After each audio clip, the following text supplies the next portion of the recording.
Exodus, chapter 1. These are the names of the sons of Israel who came to Egypt with Jacob, each with his household: Reuben, Simeon, Levi and Judah, Issachar, Zebulun and Benjamin, Dan and Naphtali, Gad and Asher.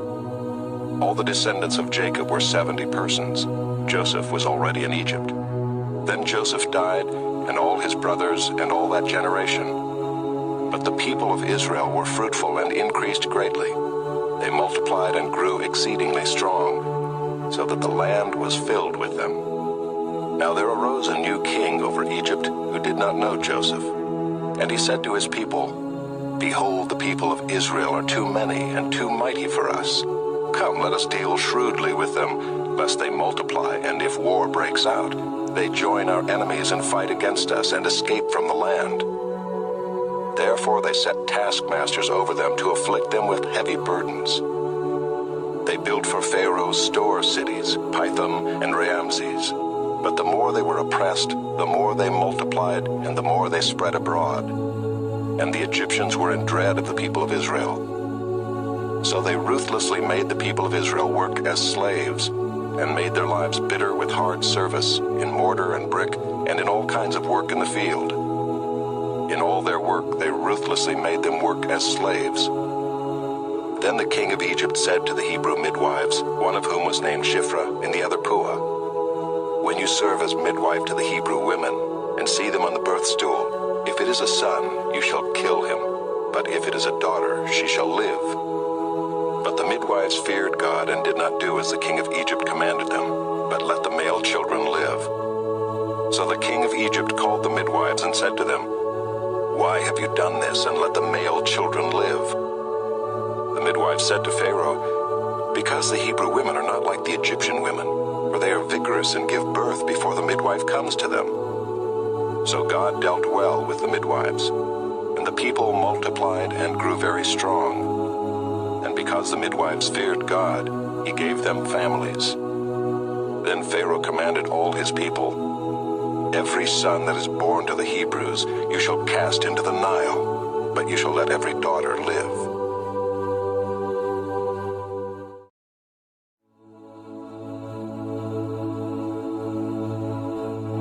Exodus, chapter 2.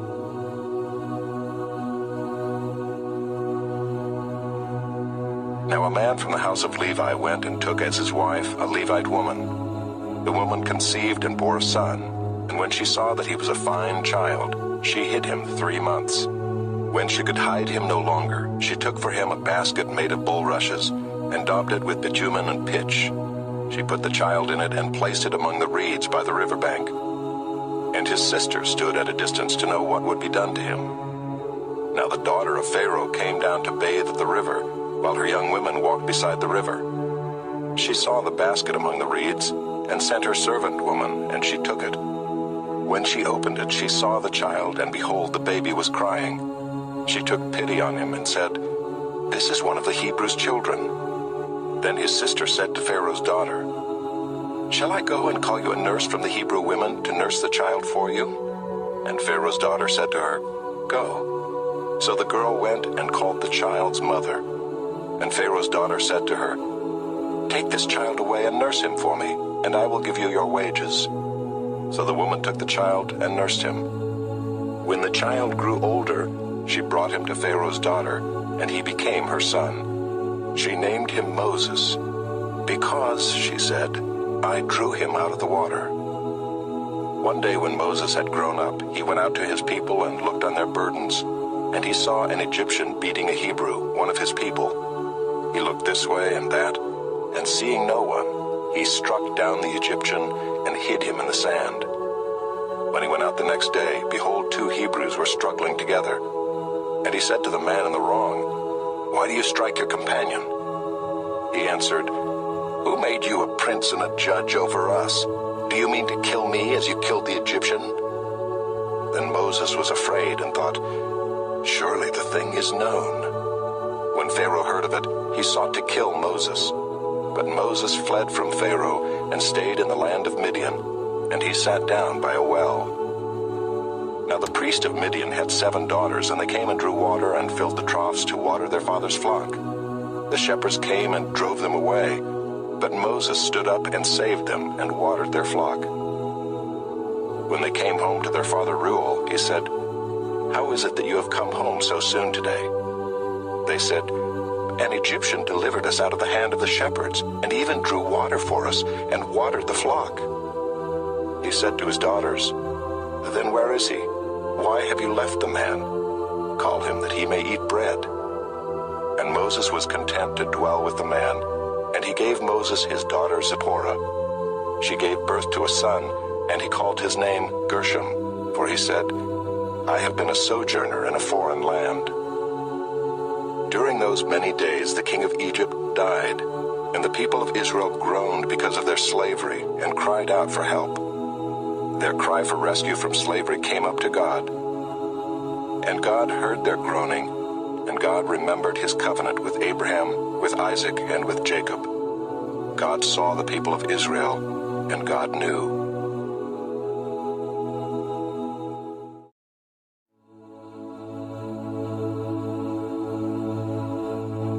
Exodus, chapter 3.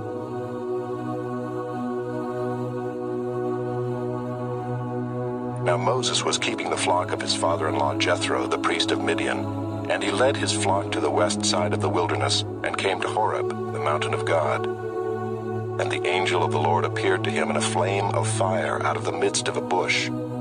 He looked, and behold, the bush was burning, yet it was not consumed. And Moses said, "I will turn aside to see this great sight, why the bush is not burned." When the Lord saw that he turned aside to see, God called to him out of the bush, "Moses, Moses." And he said, "Here I am." Then he said, "Do not come near. Take your sandals off your feet, for the place on which you are standing is holy ground."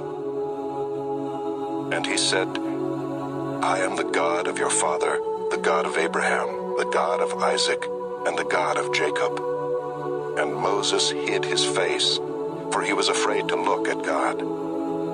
Then the Lord said, "I have surely seen the affliction of my people who are in Egypt, and have heard their cry because of their taskmasters.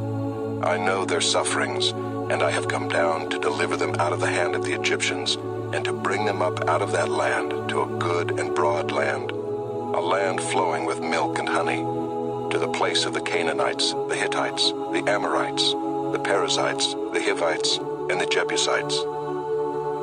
And now, behold, the cry of the people of Israel has come to me, and I have also seen the oppression with which the Egyptians oppress them. Come, I will send you to Pharaoh, that you may bring my people, the children of Israel, out of Egypt." But Moses said to God, "Who am I that I should go to Pharaoh and bring the children of Israel out of Egypt?" He said, "But I will be with you, and this shall be the sign for you that I have sent you. When you have brought the people out of Egypt, you shall serve God on this mountain." Then Moses said to God, "If I come to the people of Israel and say to them, 'The God of your fathers has sent me to you,' and they ask me, 'What is his name?' what shall I say to them?" God said to Moses, "I am who I am." And he said, "Say this to the people of Israel, 'I am has sent me to you.'" God also said to Moses, "Say this to the people of Israel, 'The Lord, the God of your fathers, the God of Abraham, the God of Isaac, and the God of Jacob, has sent me to you.' This is my name forever, and thus I am to be remembered throughout all generations. Go and gather the elders of Israel together and say to them, 'The Lord, the God of your fathers, the God of Abraham, of Isaac, and of Jacob, has appeared to me, saying, I have observed you and what has been done to you in Egypt, and I promise that I will bring you up out of the affliction of Egypt to the land of the Canaanites, the Hittites, the Amorites, the Perizzites, the Hivites, and the Jebusites, a land flowing with milk and honey. And they will listen to your voice, and you and the elders of Israel shall go to the king of Egypt and say to him, 'The Lord, the God of the Hebrews, has met with us, And now please let us go a 3 days' journey into the wilderness, that we may sacrifice to the Lord our God. But I know that the king of Egypt will not let you go unless compelled by a mighty hand. So I will stretch out my hand and strike Egypt with all the wonders that I will do in it. After that, he will let you go. And I will give this people favor in the sight of the Egyptians. And when you go, you shall not go empty, but each woman shall ask of her neighbor, and any woman who lives in her house, for silver and gold jewelry, and for clothing. You shall put them on your sons and on your daughters. So shall you plunder the Egyptians.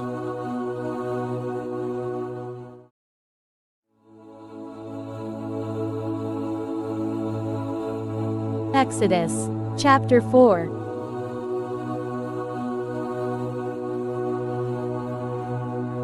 Then Moses answered, "But behold, they will not believe me or listen to my voice, for they will say, 'The Lord did not appear to you.' The Lord said to him, 'What is that in your hand?' He said, 'A staff.' And he said, 'Throw it on the ground.' So he threw it on the ground, and it became a serpent, and Moses ran from it. But the Lord said to Moses, 'Put out your hand and catch it by the tail.' So he put out his hand and caught it, and it became a staff in his hand, that they may believe that the Lord, the God of their fathers, the God of Abraham, the God of Isaac, and the God of Jacob, has appeared to you." Again the Lord said to him, "Put your hand inside your cloak." And he put his hand inside his cloak, and when he took it out, behold, his hand was leprous like snow. Then God said, "Put your hand back inside your cloak." So he put his hand back inside his cloak, and when he took it out, behold, it was restored like the rest of his flesh. "If they will not believe you," God said, "or listen to the first sign, they may believe the latter sign. If they will not believe even these 2 signs, or listen to your voice, you shall take some water from the Nile and pour it on the dry ground, and the water that you shall take from the Nile will become blood on the dry ground." But Moses said to the Lord, "Oh, my Lord, I am not eloquent, either in the past or since you have spoken to your servant, but I am slow of speech and of tongue." Then the Lord said to him, "Who has made man's mouth? Who makes him mute or deaf or seeing or blind? Is it not I, the Lord? Now therefore go, and I will be with your mouth and teach you what you shall speak." But he said, "Oh, my Lord, please send someone else." Then the anger of the Lord was kindled against Moses, and he said, "Is there not Aaron your brother, the Levite? I know that he can speak well. Behold, he is coming out to meet you, and when he sees you, he will be glad in his heart.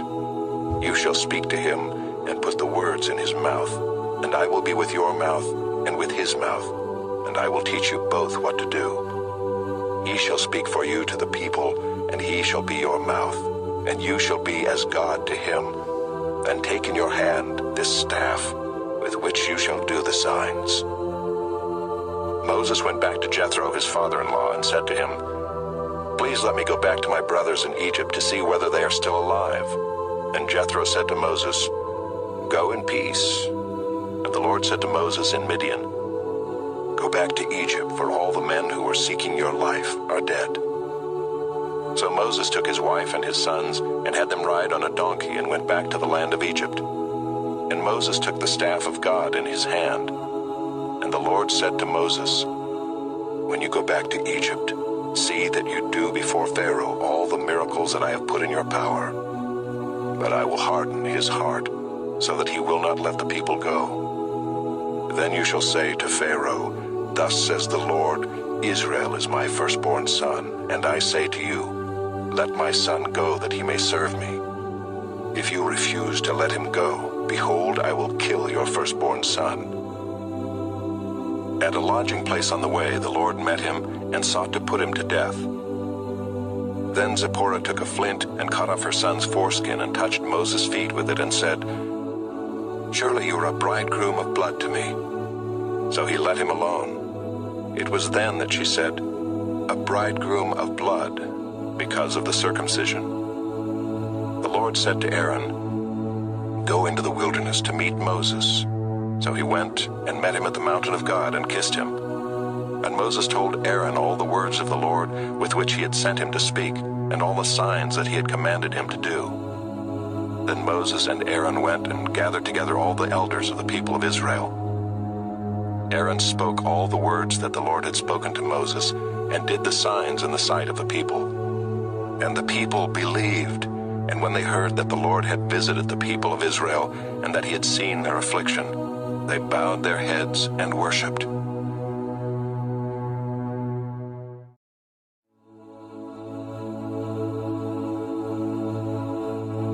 Exodus, chapter 5.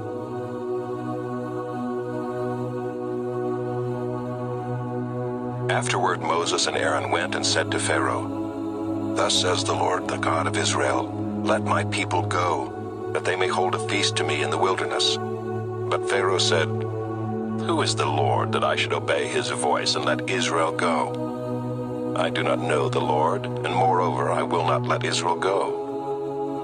Then they said, "The God of the Hebrews has met with us. Please let us go a 3 days' journey into the wilderness, that we may sacrifice to the Lord our God, lest he fall upon us with pestilence or with the sword." But the king of Egypt said to them, "Moses and Aaron, why do you take the people away from their work? Get back to your burdens." And Pharaoh said, "Behold, the people of the land are now many, and you make them rest from their burdens." The same day Pharaoh commanded the taskmasters of the people and their foremen, "You shall no longer give the people straw to make bricks, as in the past. Let them go and gather straw for themselves. But the number of bricks that they made in the past you shall impose on them. You shall by no means reduce it, for they are idle. Therefore they cry, 'Let us go and offer sacrifice to our God.' Let heavier work be laid on the men, that they may labor at it and pay no regard to lying words." So the taskmasters and the foremen of the people went out and said to the people, "Thus says Pharaoh, I will not give you straw. Go and get your straw yourselves wherever you can find it. But your work will not be reduced in the least." So the people were scattered throughout all the land of Egypt to gather stubble for straw. The taskmasters were urgent, saying, "Complete your work, your daily task each day, as when there was straw." And the foremen of the people of Israel, whom Pharaoh's taskmasters had set over them, were beaten and were asked, "Why have you not done all your task of making bricks today and yesterday as in the past?" Then the foreman of the people of Israel came and cried to Pharaoh, "Why do you treat your servants like this? No straw is given to your servants, yet they say to us, 'Make bricks,' and behold, your servants are beaten, but the fault is in your own people." But he said, "You are idle, you are idle. That is why you say, 'Let us go and sacrifice to the Lord.' Go now and work. No straw will be given you, but you must still deliver the same number of bricks." The foremen of the people of Israel saw that they were in trouble when they said, "You shall by no means reduce your number of bricks, your daily task each day." They met Moses and Aaron, who were waiting for them as they came out from Pharaoh, and they said to them, "The Lord look on you and judge, because you have made us stink in the sight of Pharaoh and his servants, and have put a sword in their hand to kill us." Then Moses turned to the Lord and said, "O Lord, why have you done evil to this people? Why did you ever send me? For since I came to Pharaoh to speak in your name, he has done evil to this people, and you have not delivered your people at all."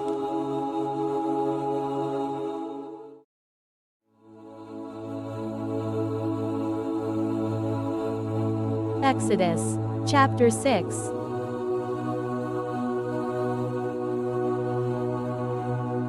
But the Lord said to Moses, "Now you shall see what I will do to Pharaoh. For with a strong hand he will send them out, and with a strong hand he will drive them out of his land." God spoke to Moses and said to him, "I am the Lord. I appeared to Abraham, to Isaac, and to Jacob as God Almighty. But by my name, the Lord, I did not make myself known to them. I also established my covenant with them to give them the land of Canaan, the land in which they lived as sojourners. Moreover, I have heard the groaning of the people of Israel, whom the Egyptians hold as slaves, and I have remembered my covenant. Say therefore to the people of Israel, I am the Lord, and I will bring you out from under the burdens of the Egyptians, and I will deliver you from slavery to them, and I will redeem you with an outstretched arm, and with great acts of judgment. I will take you to be my people, and I will be your God. And you shall know that I am the Lord your God, who has brought you out from under the burdens of the Egyptians. I will bring you into the land that I swore to give to Abraham, to Isaac, and to Jacob. I will give it to you for a possession. I am the Lord. Moses spoke thus to the people of Israel, but they did not listen to Moses, because of their broken spirit and harsh slavery. So the Lord said to Moses, Go in, tell Pharaoh king of Egypt to let the people of Israel go out of his land. But Moses said to the Lord, Behold, the people of Israel have not listened to me. How then shall Pharaoh listen to me, for I am of uncircumcised lips? But the Lord spoke to Moses and Aaron, and gave them a charge about the people of Israel, and about Pharaoh king of Egypt, to bring the people of Israel out of the land of Egypt. These are the heads of their fathers' houses, the sons of Reuben, the firstborn of Israel, Hanok, Pallu, Hezron, and Carmi. These are the clans of Reuben, the sons of Simeon, Jemuel, Jamin, Ohad, Jachin, Zohar, and Shaul, the son of a Canaanite woman. These are the clans of Simeon. These are the names of the sons of Levi according to their generations: Gershon, Kohath, and Merari. The years of the life of Levi being 137 years. The sons of Gershon, Libni and Shimei by their clans. The sons of Kohath, Amram, Izhar, Hebron, and Uziel. The years of the life of Kohath being 133 years. The sons of Merari, Malai and Mushai. These are the clans of the Levites according to their generations. Amram took as his wife Jochebed, his father's sister, and she bore him Aaron and Moses, the years of the life of Amram being 137 years. The sons of Izhar, Korah, Nepheg, and Zichri. The sons of Uziel, Mishael, Elzaphan, and Sithri. Aaron took as his wife Elisheba, the daughter of Amminadab, and the sister of Nahshon, and she bore him Nadab, Abihu, Eleazar, and Ithamar. The sons of Korah, Asher, Elkanah, and Abiasaph. These are the clans of the Korahites. Eleazar, Aaron's son, took as his wife one of the daughters of Putiel, and she bore him Phinehas. These are the heads of the fathers' houses of the Levites by their clans. These are the Aaron and Moses to whom the Lord said, Bring out the people of Israel from the land of Egypt by their hosts. It was they who spoke to Pharaoh king of Egypt about bringing out the people of Israel from Egypt, this Moses and this Aaron. On the day when the Lord spoke to Moses in the land of Egypt, the Lord said to Moses, I am the Lord. Tell Pharaoh king of Egypt all that I say to you. But Moses said to the Lord, Behold, I am of uncircumcised lips. How will Pharaoh listen to me?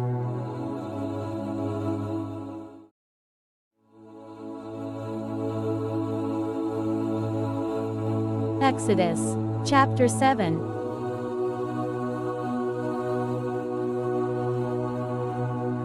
And the Lord said to Moses, See, I have made you like God to Pharaoh, and your brother Aaron shall be your prophet. You shall speak all that I command you, and your brother Aaron shall tell Pharaoh to let the people of Israel go out of his land.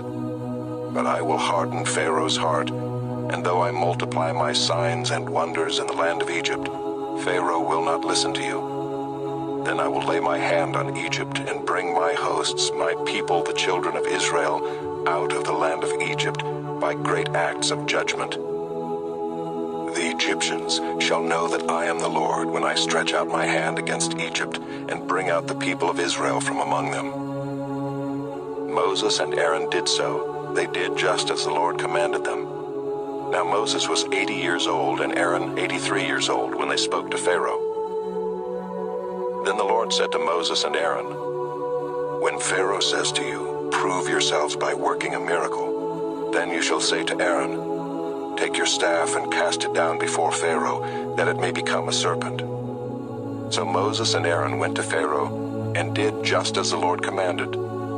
Aaron cast down his staff before Pharaoh and his servants, and it became a serpent. Then Pharaoh summoned the wise men and the sorcerers, and they, the magicians of Egypt, also did the same by their secret arts. For each man cast down his staff, and they became serpents. But Aaron's staff swallowed up their staffs. Still, Pharaoh's heart was hardened, and he would not listen to them as the Lord had said. Then the Lord said to Moses, "Pharaoh's heart is hardened. He refuses to let the people go. Go to Pharaoh in the morning as he is going out to the water. Stand on the bank of the Nile to meet him, and take in your hand the staff that turned into a serpent.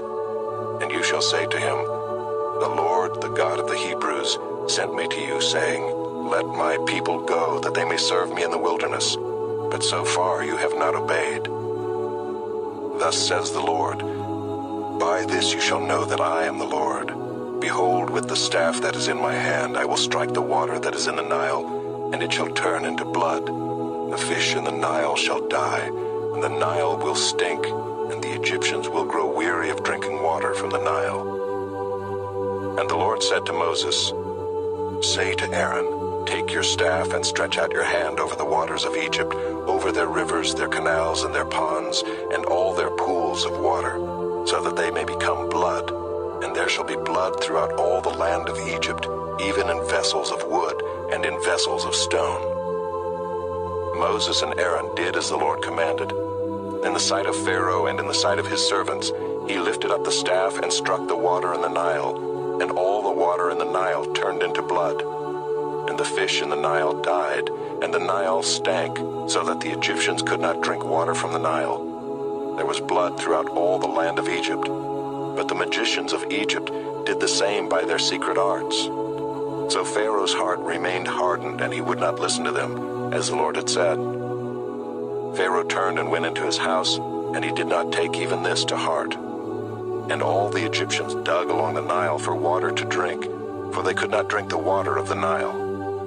7 full days passed after the Lord had struck the Nile.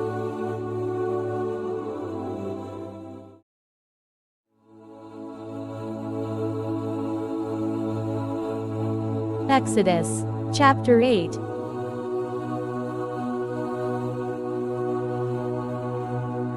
Then the Lord said to Moses, "Go into Pharaoh and say to him, Thus says the Lord, Let my people go, that they may serve me. But if you refuse to let them go, behold, I will plague all your country with frogs. The Nile shall swarm with frogs that shall come up into your house, and into your bedroom, and on your bed, and into the houses of your servants and your people, and into your ovens and your kneading bowls. The frogs shall come up on you and on your people, and on all your servants." And the Lord said to Moses, "Say to Aaron, Stretch out your hand with your staff over the rivers, over the canals, and over the pools, and make frogs come up on the land of Egypt." So Aaron stretched out his hand over the waters of Egypt, and the frogs came up and covered the land of Egypt. But the magicians did the same by their secret arts, and made frogs come up on the land of Egypt. Then Pharaoh called Moses and Aaron and said, "Plead with the Lord to take away the frogs from me and from my people, and I will let the people go to sacrifice to the Lord."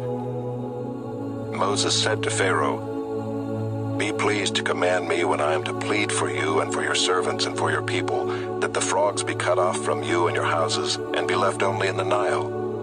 And he said, "Tomorrow." Moses said, "Be it as you say, so that you may know that there is no one like the Lord our God. The frogs shall go away from you and your houses and your servants and your people. They shall be left only in the Nile." So Moses and Aaron went out from Pharaoh, and Moses cried to the Lord about the frogs, as he had agreed with Pharaoh. And the Lord did according to the word of Moses. The frogs died out in the houses, the courtyards, and the fields. And they gathered them together in heaps, and the land stank. And when Pharaoh saw that there was a respite, he hardened his heart and would not listen to them as the Lord had said. Then the Lord said to Moses, "Say to Aaron, Stretch out your staff and strike the dust of the earth, so that it may become gnats in all the land of Egypt. And they did so. Aaron stretched out his hand with his staff and struck the dust of the earth, and there were gnats on man and beast. All the dust of the earth became gnats in all the land of Egypt. The magicians tried by their secret arts to produce gnats, but they could not. So there were gnats on man and beast. Then the magician said to Pharaoh, "This is the finger of God." But Pharaoh's heart was hardened, and he would not listen to them as the Lord had said. Then the Lord said to Moses, "Rise up early in the morning and present yourself to Pharaoh as he goes out to the water, and say to him, 'Thus says the Lord, let my people go, that they may serve me. Or else if you will not let my people go, behold, I will send swarms of flies on you and your servants and your people, and into your houses. And the houses of the Egyptians shall be filled with swarms of flies, and also the ground on which they stand. But on that day I will set apart the land of Goshen, where my people dwell, so that no swarms of flies shall be there, that you may know that I am the Lord in the midst of the earth. Thus I will put a division between my people and your people. Tomorrow this sign shall happen." And the Lord did so.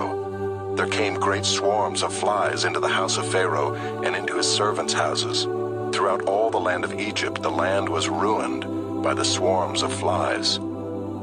Then Pharaoh called Moses and Aaron and said, "Go, sacrifice to your God within the land." But Moses said, "It would not be right to do so, for the offerings we shall sacrifice to the Lord our God are an abomination to the Egyptians. If we sacrifice offerings abominable to the Egyptians before their eyes, will they not stone us? We must go 3 days' journey into the wilderness and sacrifice to the Lord our God as he tells us." So Pharaoh said, "I will let you go to sacrifice to the Lord your God in the wilderness, only you must not go very far away. Plead for me."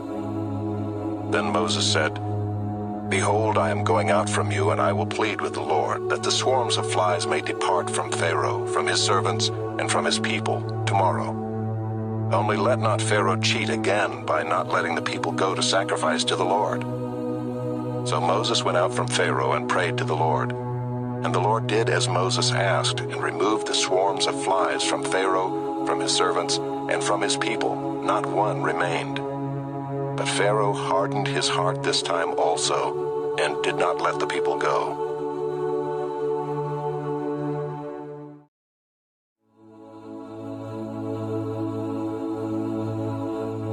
Exodus, chapter 9.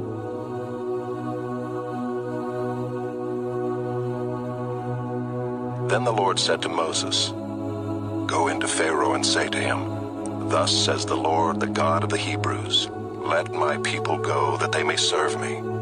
For if you refuse to let them go, and still hold them, behold, the hand of the Lord will fall with a very severe plague upon your livestock that are in the field, the horses, the donkeys, the camels, the herds, and the flocks. But the Lord will make a distinction between the livestock of Israel and the livestock of Egypt, so that nothing of all that belongs to the people of Israel shall die.' And the Lord set a time, saying, 'Tomorrow the Lord will do this thing in the land.' And the next day the Lord did this thing. All the livestock of the Egyptians died, but not one of the livestock of the people of Israel died. And Pharaoh sent, and behold, not one of the livestock of Israel was dead. But the heart of Pharaoh was hardened, and he did not let the people go. And the Lord said to Moses and Aaron, 'Take handfuls of soot from the kiln, and let Moses throw them in the air in the sight of Pharaoh. It shall become fine dust over all the land of Egypt, and become boils breaking out in sores on man and beast throughout all the land of Egypt.' So they took the soot from the kiln and stood before Pharaoh. And Moses threw it in the air, and it became boils breaking out in sores on man and beast. And the magicians could not stand before Moses because of the boils, for the boils came upon the magicians and upon all the Egyptians. But the Lord hardened the heart of Pharaoh, and he did not listen to them, as the Lord had spoken to Moses. Then the Lord said to Moses, "Rise up early in the morning and present yourself before Pharaoh and say to him, 'Thus says the Lord, the God of the Hebrews, Let my people go, that they may serve me. For this time I will send all my plagues on you yourself, and on your servants, and your people, so that you may know that there is none like me in all the earth. For by now I could have put out my hand and struck you and your people with pestilence, and you would have been cut off from the earth. But for this purpose I have raised you up, to show you my power, so that my name may be proclaimed in all the earth. You are still exalting yourself against my people, and will not let them go. Behold, about this time tomorrow, I will cause very heavy hail to fall, such as never has been in Egypt from the day it was founded until now. Now therefore send, get your livestock and all that you have in the field into safe shelter. For every man and beast that is in the field and is not brought home will die when the hail falls on them. Then whoever feared the word of the Lord among the servants of Pharaoh hurried his slaves and his livestock into the houses. But whoever did not pay attention to the word of the Lord left his slaves and his livestock in the field. Then the Lord said to Moses, Stretch out your hand toward heaven, so that there may be hail in all the land of Egypt, on man and beast, and every plant of the field in the land of Egypt. Then Moses stretched out his staff toward heaven, and the Lord sent thunder and hail, and fire ran down to the earth. And the Lord rained hail on the land of Egypt. There was hail and fire flashing continually in the midst of the hail, very heavy hail, such as had never been in all the land of Egypt since it became a nation. The hail struck down everything that was in the field in all the land of Egypt, both man and beast. And the hail struck down every plant of the field, and broke every tree of the field. Only in the land of Goshen, where the people of Israel were, was there no hail. Then Pharaoh sent and called Moses and Aaron and said to them, This time I have sinned. The Lord is in the right, and I and my people are in the wrong. Plead with the Lord, for there has been enough of God's thunder and hail. I will let you go, and you shall stay no longer. Moses said to him, As soon as I have gone out of the city, I will stretch out my hands to the Lord. The thunder will cease, and there will be no more hail, so that you may know that the earth is the Lord's. But as for you and your servants, I know that you do not yet fear the Lord God. The flax and the barley were struck down, for the barley was in the ear and the flax was in bud. But the wheat and the emmer were not struck down, for they are late in coming up. So Moses went out of the city from Pharaoh and stretched out his hands to the Lord, and the thunder and the hail ceased, and the rain no longer poured upon the earth. But when Pharaoh saw that the rain and the hail and the thunder had ceased, he sinned yet again, and hardened his heart, he and his servants. So the heart of Pharaoh was hardened, and he did not let the people of Israel go, just as the Lord had spoken through Moses.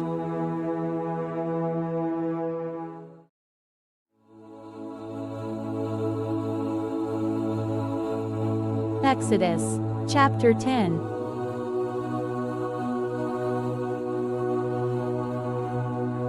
Then the Lord said to Moses, Go into Pharaoh, for I have hardened his heart and the heart of his servants, that I may show these signs of mine among them, and that you may tell in the hearing of your son and of your grandson how I have dealt harshly with the Egyptians, and what signs I have done among them, that you may know that I am the Lord.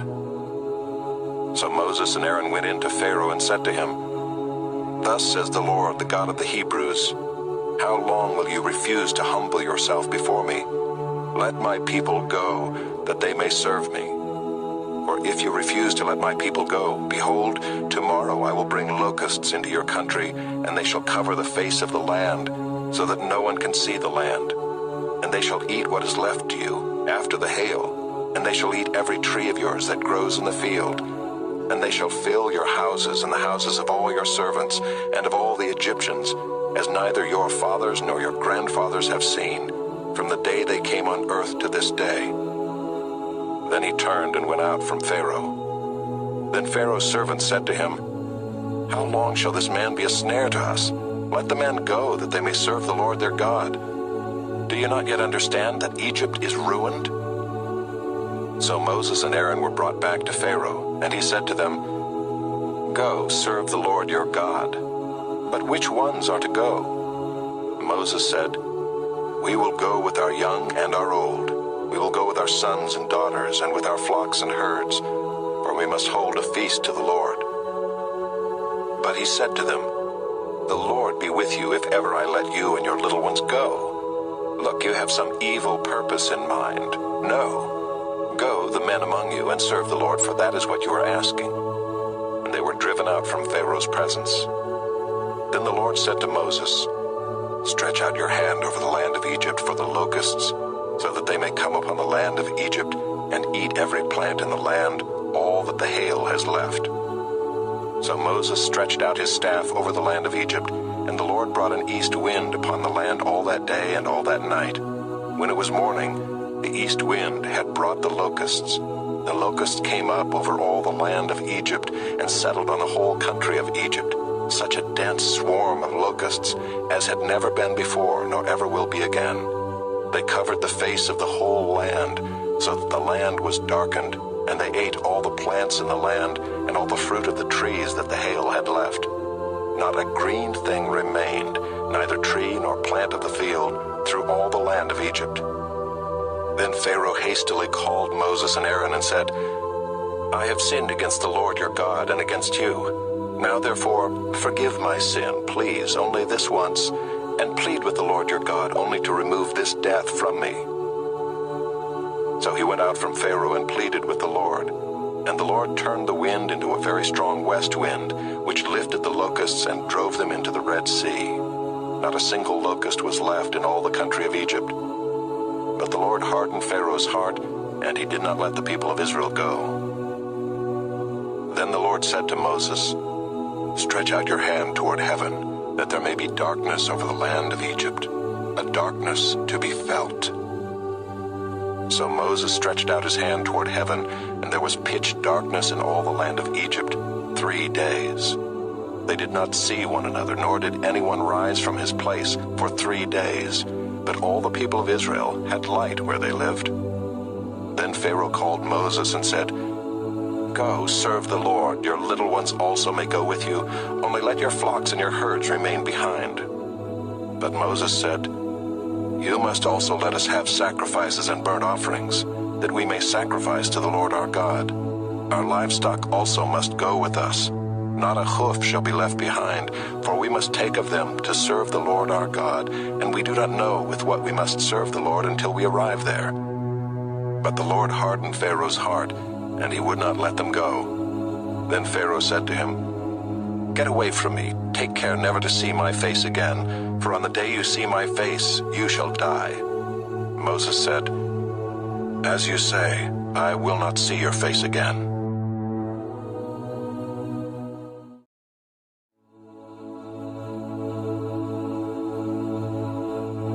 Exodus, chapter 11.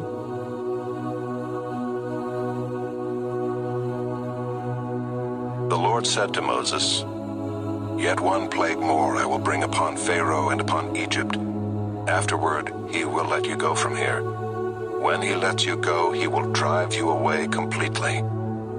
Speak now in the hearing of the people, that they ask every man of his neighbor and every woman of her neighbor for silver and gold jewelry." And the Lord gave the people favor in the sight of the Egyptians. Moreover, the man Moses was very great in the land of Egypt, in the sight of Pharaoh's servants, and in the sight of the people. So Moses said, "Thus says the Lord, about midnight I will go out in the midst of Egypt, and every firstborn in the land of Egypt shall die, from the firstborn of Pharaoh who sits on his throne, even to the firstborn of the slave girl who is behind the handmill, and all the firstborn of the cattle. There shall be a great cry throughout all the land of Egypt, such as there has never been, nor ever will be again. But not a dog shall growl against any of the people of Israel, either man or beast, that you may know that the Lord makes a distinction between Egypt and Israel.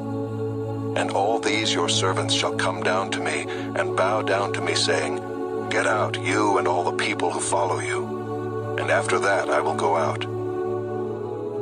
And he went out from Pharaoh in hot anger. Then the Lord said to Moses, "Pharaoh will not listen to you, that my wonders may be multiplied in the land of Egypt." Moses and Aaron did all these wonders before Pharaoh, and the Lord hardened Pharaoh's heart, and he did not let the people of Israel go out of his land.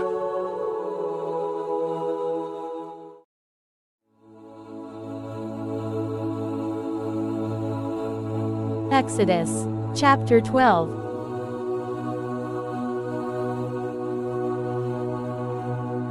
The Lord said to Moses and Aaron in the land of Egypt, "This month shall be for you the beginning of months.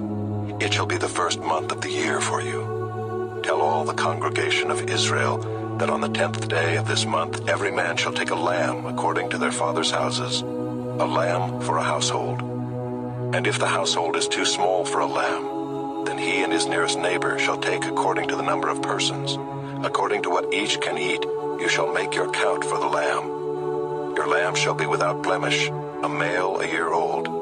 You may take it from the sheep or from the goats, and you shall keep it until the 14th day of this month, when the whole assembly of the congregation of Israel shall kill their lambs at twilight. Then they shall take some of the blood and put it on the 2 doorposts and the lintel of the houses in which they eat it. They shall eat the flesh that night, roasted on the fire. With unleavened bread and bitter herbs they shall eat it.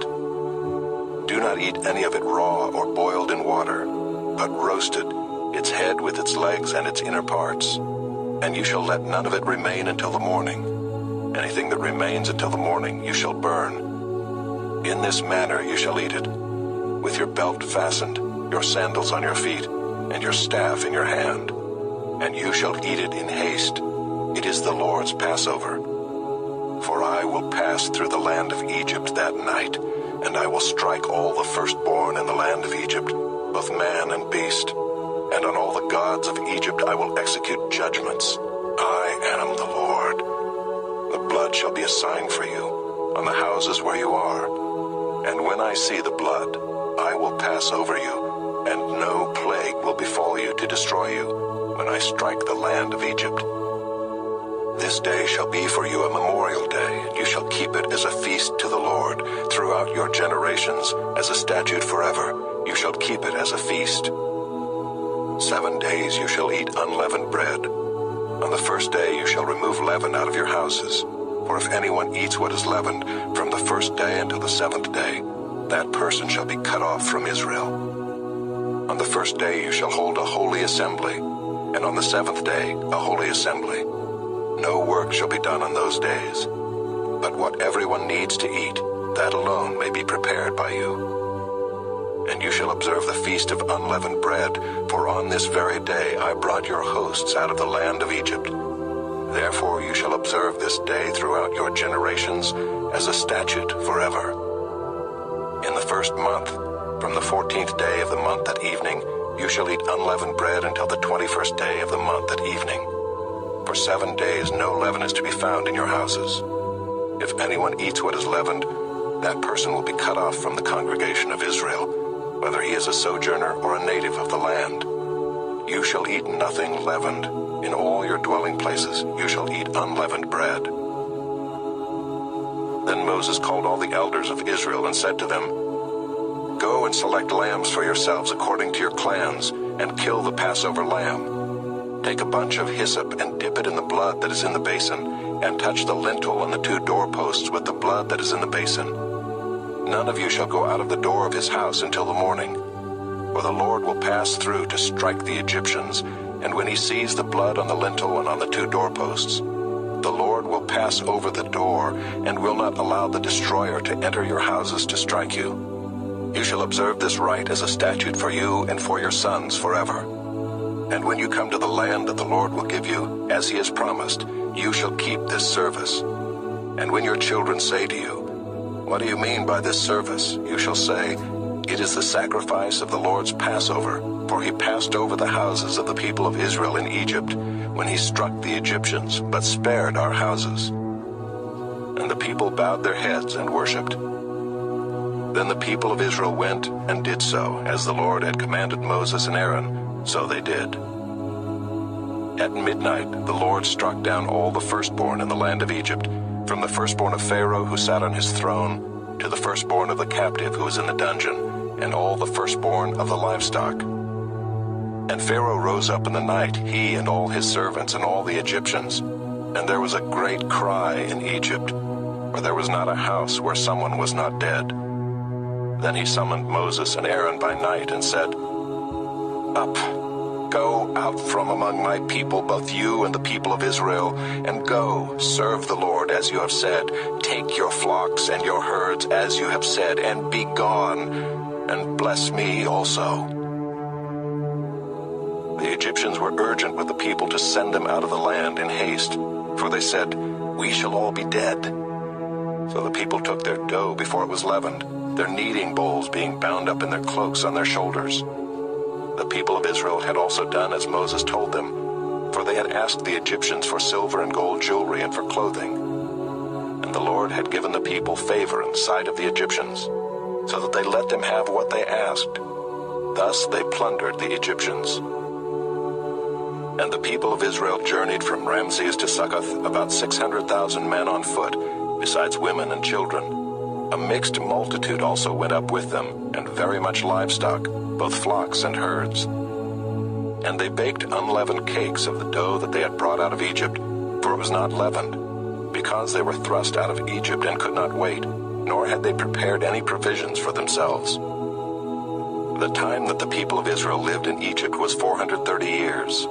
At the end of 430 years, on that very day, all the hosts of the Lord went out from the land of Egypt.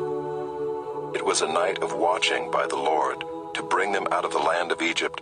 So this same night is a night of watching kept to the Lord by all the people of Israel throughout their generations. And the Lord said to Moses and Aaron, "This is the statute of the Passover.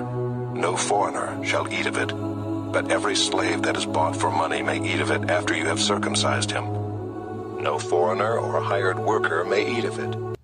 It shall be eaten in one house. You shall not take any of the flesh outside the house, and you shall not break any of its bones. All the congregation of Israel shall keep it. If a stranger shall sojourn with you and would keep the Passover to the Lord, let all his males be circumcised. Then he may come near and keep it. He shall be as a native of the land. But no uncircumcised person shall eat of it. There shall be one law for the native and for the stranger who sojourns among you." All the people of Israel did just as the Lord commanded Moses and Aaron. And on that very day, the Lord brought the people of Israel out of the land of Egypt by their hosts.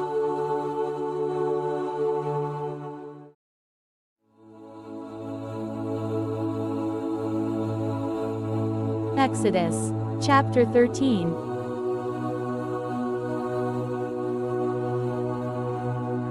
The Lord said to Moses, "Consecrate to me all the firstborn. Whatever is the first to open the womb among the people of Israel, both of man and of beast, is mine."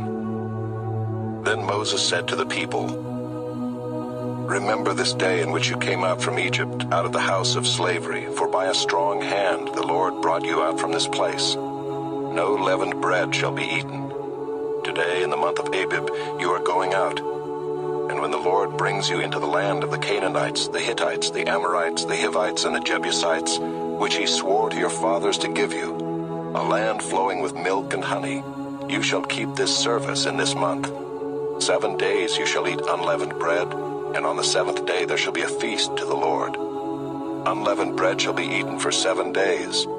No leavened bread shall be seen with you, and no leaven shall be seen with you in all your territory. You shall tell your son on that day, 'It is because of what the Lord did for me when I came out of Egypt.' And it shall be to you as a sign on your hand, and as a memorial between your eyes, that the law of the Lord may be in your mouth. For with a strong hand the Lord has brought you out of Egypt. You shall therefore keep this statute at its appointed time from year to year. When the Lord brings you into the land of the Canaanites, as he swore to you and your fathers, and shall give it to you, you shall set apart to the Lord all that first opens the womb.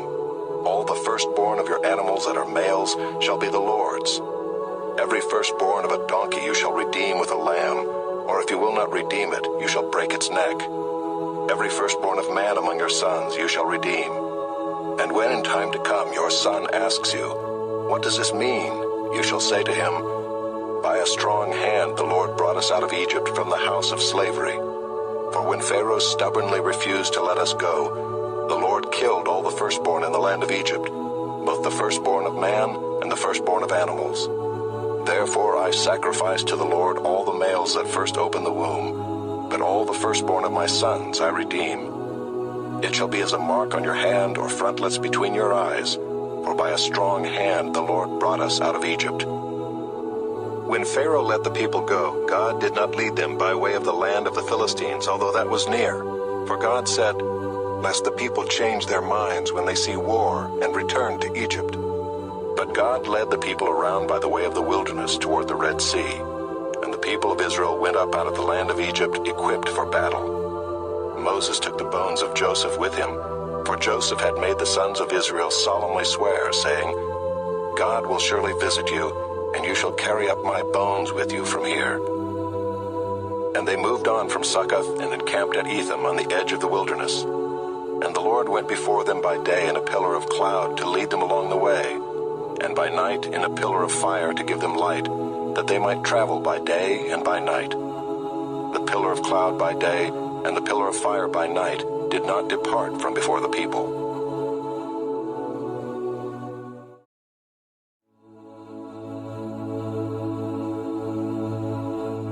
Exodus, chapter 14.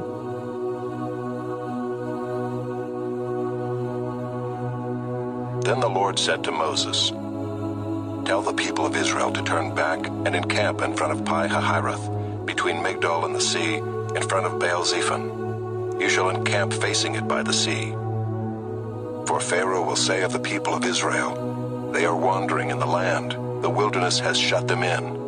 And I will harden Pharaoh's heart, and he will pursue them. And I will get glory over Pharaoh and all his host. And the Egyptians shall know that I am the Lord." And they did so. When the king of Egypt was told that the people had fled, the mind of Pharaoh and his servants was changed toward the people. And they said, "What is this we have done, that we have let Israel go from serving us?" So he made ready his chariot and took his army with him, and took 600 chosen chariots and all the other chariots of Egypt with officers over all of them.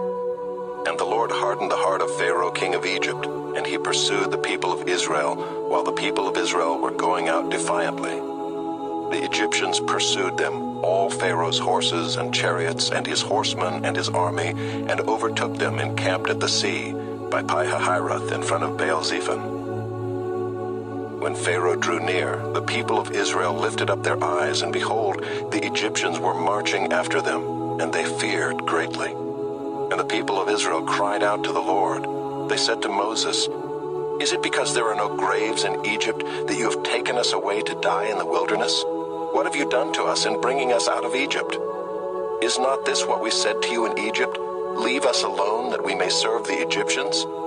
For it would have been better for us to serve the Egyptians than to die in the wilderness." And Moses said to the people, "Fear not, stand firm, and see the salvation of the Lord, which he will work for you today. For the Egyptians whom you see today, you shall never see again. The Lord will fight for you, and you have only to be silent." The Lord said to Moses, "Why do you cry to me? Tell the people of Israel to go forward.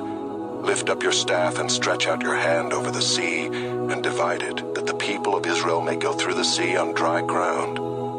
And I will harden the hearts of the Egyptians, so that they shall go in after them. And I will get glory over Pharaoh and all his host, his chariots and his horsemen. And the Egyptians shall know that I am the Lord, when I have gotten glory over Pharaoh, his chariots and his horsemen." Then the angel of God, who was going before the host of Israel, moved and went behind them, and the pillar of cloud moved from before them and stood behind them, coming between the host of Egypt and the host of Israel.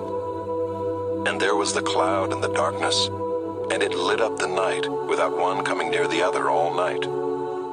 Then Moses stretched out his hand over the sea, and the Lord drove the sea back by a strong east wind all night, and made the sea dry land, and the waters were divided. And the people of Israel went into the midst of the sea on dry ground, the waters being a wall to them on their right hand and on their left. The Egyptians pursued and went in after them into the midst of the sea, all Pharaoh's horses, his chariots, and his horsemen. And in the morning watch the Lord in the pillar of fire and of cloud looked down on the Egyptian forces and threw the Egyptian forces into a panic, clogging their chariot wheels so that they drove heavily. And the Egyptians said, "Let us flee from before Israel, for the Lord fights for them against the Egyptians." Then the Lord said to Moses, "Stretch out your hand over the sea, that the water may come back upon the Egyptians, upon their chariots, and upon their horsemen." So Moses stretched out his hand over the sea, and the sea returned to its normal course when the morning appeared. And as the Egyptians fled into it, the Lord threw the Egyptians into the midst of the sea. The waters returned and covered the chariots and the horsemen. Of all the host of Pharaoh that had followed them into the sea, not one of them remained. But the people of Israel walked on dry ground through the sea, the waters being a wall to them on their right hand and on their left. Thus the Lord saved Israel that day from the hand of the Egyptians, and Israel saw the Egyptians dead on the seashore. Israel saw the great power that the Lord used against the Egyptians, so the people feared the Lord, and they believed in the Lord and in his servant Moses.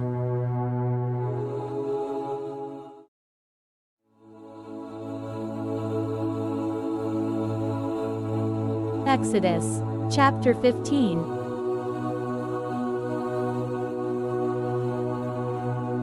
Then Moses and the people of Israel sang this song to the Lord, saying, "I will sing to the Lord, for he has triumphed gloriously. The horse and his rider he has thrown into the sea. The Lord is my strength and my song, and he has become my salvation. This is my God, and I will praise him, my father's God, and I will exalt him. The Lord is a man of war, the Lord is his name. Pharaoh's chariots and his host he cast into the sea, and his chosen officers were sunk in the Red Sea. The floods covered them, they went down into the depths like a stone. Your right hand, O Lord, glorious in power. Your right hand, O Lord, shatters the enemy. In the greatness of your majesty you overthrow your adversaries. You send out your fury, it consumes them like stubble. At the blast of your nostrils, the waters piled up, the floods stood up in a heap, the deeps congealed in the heart of the sea. The enemy said, I will pursue, I will overtake, I will divide the spoil, my desire shall have its fill of them. I will draw my sword, my hand shall destroy them. You blew with your wind, the sea covered them. They sank like lead in the mighty waters. Who is like you, O Lord, among the gods? Who is like you, majestic in holiness, awesome in glorious deeds, doing wonders? You stretched out your right hand, the earth swallowed them. You have led in your steadfast love the people whom you have redeemed. You have guided them by your strength to your holy abode. The peoples have heard, they tremble. Pangs have seized the inhabitants of Philistia. Now are the chiefs of Edom dismayed. Trembling seizes the leaders of Moab. All the inhabitants of Canaan have melted away. Terror and dread fall upon them. Because of the greatness of your arm, they are still as a stone. Till your people, O Lord, pass by. Till the people pass by whom you have purchased. You will bring them in and plant them on your own mountain, the place, O Lord, which you have made for your abode. The sanctuary, O Lord, which your hands have established. The Lord will reign forever and ever. For when the horses of Pharaoh with his chariots and his horsemen went into the sea, the Lord brought back the waters of the sea upon them, but the people of Israel walked on dry ground in the midst of the sea. Then Miriam the prophetess, the sister of Aaron, took a tambourine in her hand, and all the women went out after her with tambourines and dancing. And Miriam sang to them, Sing to the Lord, for he has triumphed gloriously. The horse and his rider he has thrown into the sea. Then Moses made Israel set out from the Red Sea, and they went into the wilderness of Shur. They went 3 days in the wilderness and found no water. When they came to Marah, they could not drink the water of Marah because it was bitter. Therefore it was named Marah. And the people grumbled against Moses, saying, What shall we drink? And he cried to the Lord, and the Lord showed him a log, and he threw it into the water, and the water became sweet. there the Lord made for them a statute and a rule, and there he tested them, saying, If you will diligently listen to the voice of the Lord your God, and do that which is right in his eyes, and give ear to his commandments, and keep all his statutes, I will put none of the diseases on you that I put on the Egyptians, for I am the Lord your healer. Then they came to Elim, where there were 12 springs of water and 70 palm trees, and they encamped there by the water.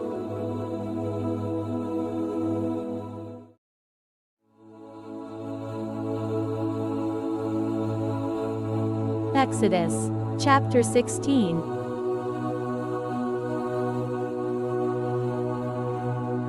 They set out from Elim, and all the congregation of the people of Israel came to the wilderness of Sin, which is between Elim and Sinai, on the 15th day of the 2nd month after they had departed from the land of Egypt. And the whole congregation of the people of Israel grumbled against Moses and Aaron in the wilderness. And the people of Israel said to them, Would that we had died by the hand of the Lord in the land of Egypt, when we sat by the meat pots and ate bread to the full.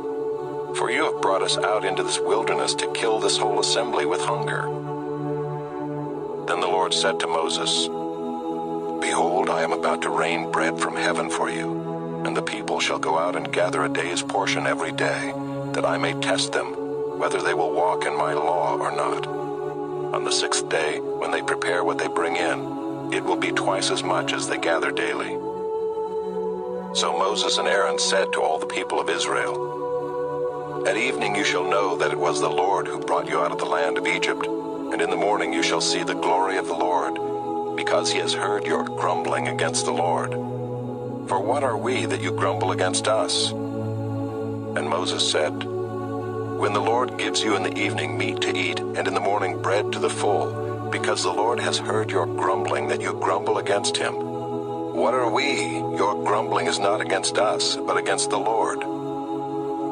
Then Moses said to Aaron, Say to the whole congregation of the people of Israel, Come near before the Lord, for he has heard your grumbling.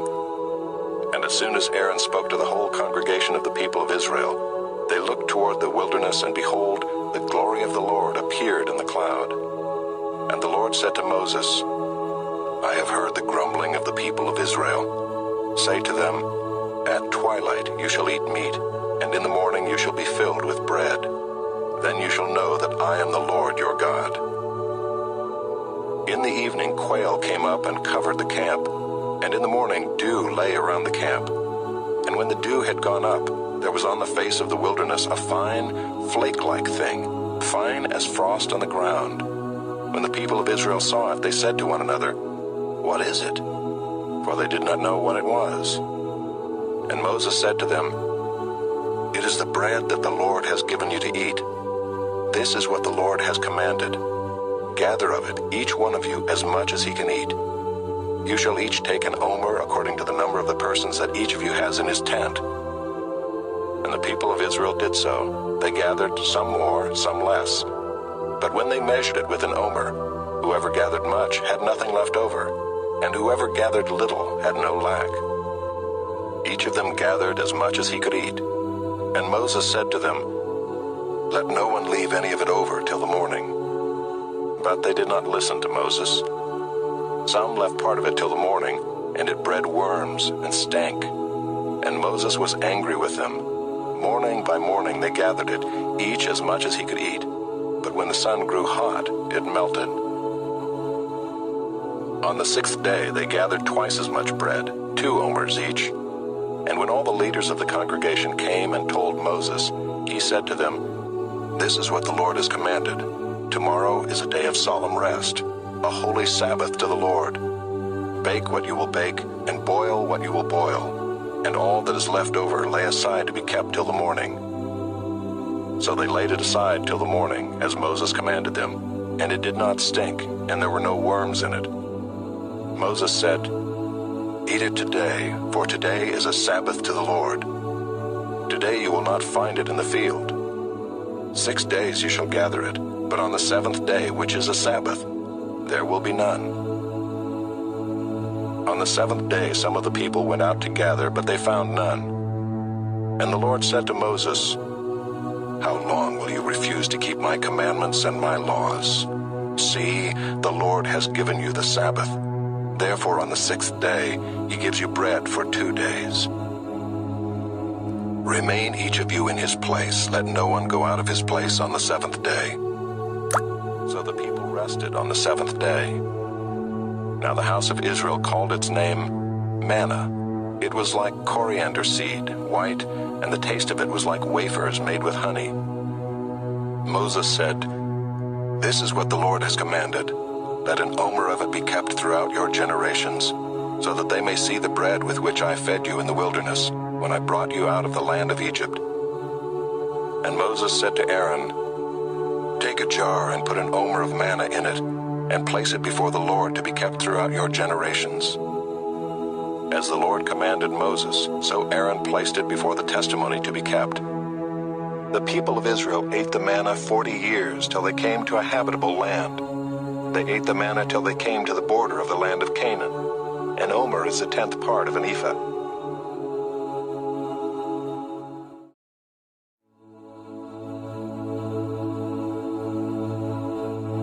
Exodus, chapter 17.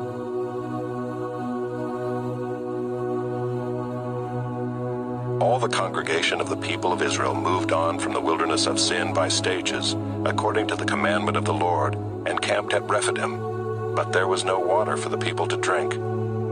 Therefore the people quarreled with Moses and said, "Give us water to drink." And Moses said to them, "Why do you quarrel with me? Why do you test the Lord?" But the people thirsted there for water, and the people grumbled against Moses and said, "Why did you bring us up out of Egypt to kill us and our children and our livestock with thirst?" So Moses cried to the Lord, "What shall I do with this people? They are almost ready to stone me." And the Lord said to Moses, "Pass on before the people, taking with you some of the elders of Israel, and take in your hand the staff with which you struck the Nile, and go. Behold, I will stand before you there on the rock at Horeb, and you shall strike the rock, and water shall come out of it, and the people will drink." And Moses did so in the sight of the elders of Israel. And he called the name of the place Massah and Meribah, because of the quarreling of the people of Israel, and because they tested the Lord by saying, "Is the Lord among us or not?" Then Amalek came and fought with Israel at Rephidim. So Moses said to Joshua, "Choose for us men and go out and fight with Amalek. Tomorrow I will stand on the top of the hill with the staff of God in my hand." So Joshua did as Moses told him, and fought with Amalek, while Moses, Aaron, and Hur went up to the top of the hill. Whenever Moses held up his hand, Israel prevailed, and whenever he lowered his hand, Amalek prevailed. But Moses' hands grew weary, so they took a stone and put it under him, and he sat on it, while Aaron and Hur held up his hands, one on one side and the other on the other side. So his hands were steady until the going down of the sun. And Joshua overwhelmed Amalek and his people with the sword. Then the Lord said to Moses, "Write this as a memorial in a book and recite it in the ears of Joshua, that I will utterly blot out the memory of Amalek from under heaven." And Moses built an altar and called the name of it, "The Lord is my banner," saying, "A hand upon the throne of the Lord. The Lord will have war with Amalek from generation to generation."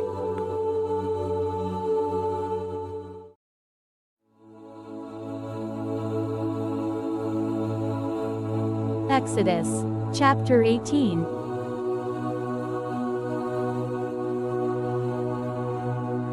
Jethro, the priest of Midian, Moses' father-in-law, heard of all that God had done for Moses and for Israel his people, how the Lord had brought Israel out of Egypt. Now Jethro, Moses' father-in-law, had taken Zipporah, Moses' wife, after he had sent her home, along with her 2 sons. The name of the one was Gershom, for he said, "I have been a sojourner in a foreign land." And the name of the other, Eliezer, for he said, "The God of my father was my help, and delivered me from the sword of Pharaoh." Jethro, Moses' father-in-law, came with his sons and his wife to Moses in the wilderness where he was encamped at the mountain of God. And when he sent word to Moses, "I, your father-in-law Jethro, am coming to you with your wife and her 2 sons with her," Moses went out to meet his father-in-law and bowed down and kissed him. And they asked each other of their welfare and went into the tent. Then Moses told his father-in-law all that the Lord had done to Pharaoh and to the Egyptians for Israel's sake, all the hardship that had come upon them in the way, and how the Lord had delivered them. And Jethro rejoiced for all the good that the Lord had done to Israel, in that he had delivered them out of the hand of the Egyptians. Jethro said, "Blessed be the Lord who has delivered you out of the hand of the Egyptians and out of the hand of Pharaoh, and has delivered the people from under the hand of the Egyptians. Now I know that the Lord is greater than all gods, because in this affair they dealt arrogantly with the people." And Jethro, Moses' father-in-law, brought a burnt offering and sacrifices to God. And Aaron came with all the elders of Israel to eat bread with Moses' father-in-law before God. The next day Moses sat to judge the people, and the people stood around Moses from morning till evening. When Moses' father-in-law saw all that he was doing for the people, he said, "What is this that you are doing for the people? Why do you sit alone and all the people stand around you from morning till evening?" And Moses said to his father-in-law, "Because the people come to me to inquire of God. When they have a dispute, they come to me, and I decide between one person and another, and I make them know the statutes of God and his laws." Moses' father-in-law said to him, "What you are doing is not good. You and the people with you will certainly wear yourselves out, for the thing is too heavy for you. You are not able to do it alone. Now obey my voice. I will give you advice, and God be with you. You shall represent the people before God and bring their cases to God, and you shall warn them about the statutes and the laws, and make them know the way in which they must walk and what they must do. Moreover, look for able men from all the people, men who fear God, who are trustworthy and hate a bribe, and place such men over the people as chiefs of thousands, of hundreds, of fifties, and of tens. And let them judge the people at all times. Every great matter they shall bring to you, but any small matter they shall decide themselves. So it will be easier for you, and they will bear the burden with you. If you do this, God will direct you. You will be able to endure, and all this people also will go to their place in peace." So Moses listened to the voice of his father-in-law and did all that he had said. Moses chose able men out of all Israel and made them heads over the people, chiefs of thousands, of hundreds, of fifties, and of tens. And they judged the people at all times. Any hard case they brought to Moses, but any small matter they decided themselves. Then Moses let his father-in-law depart, and he went away to his own country.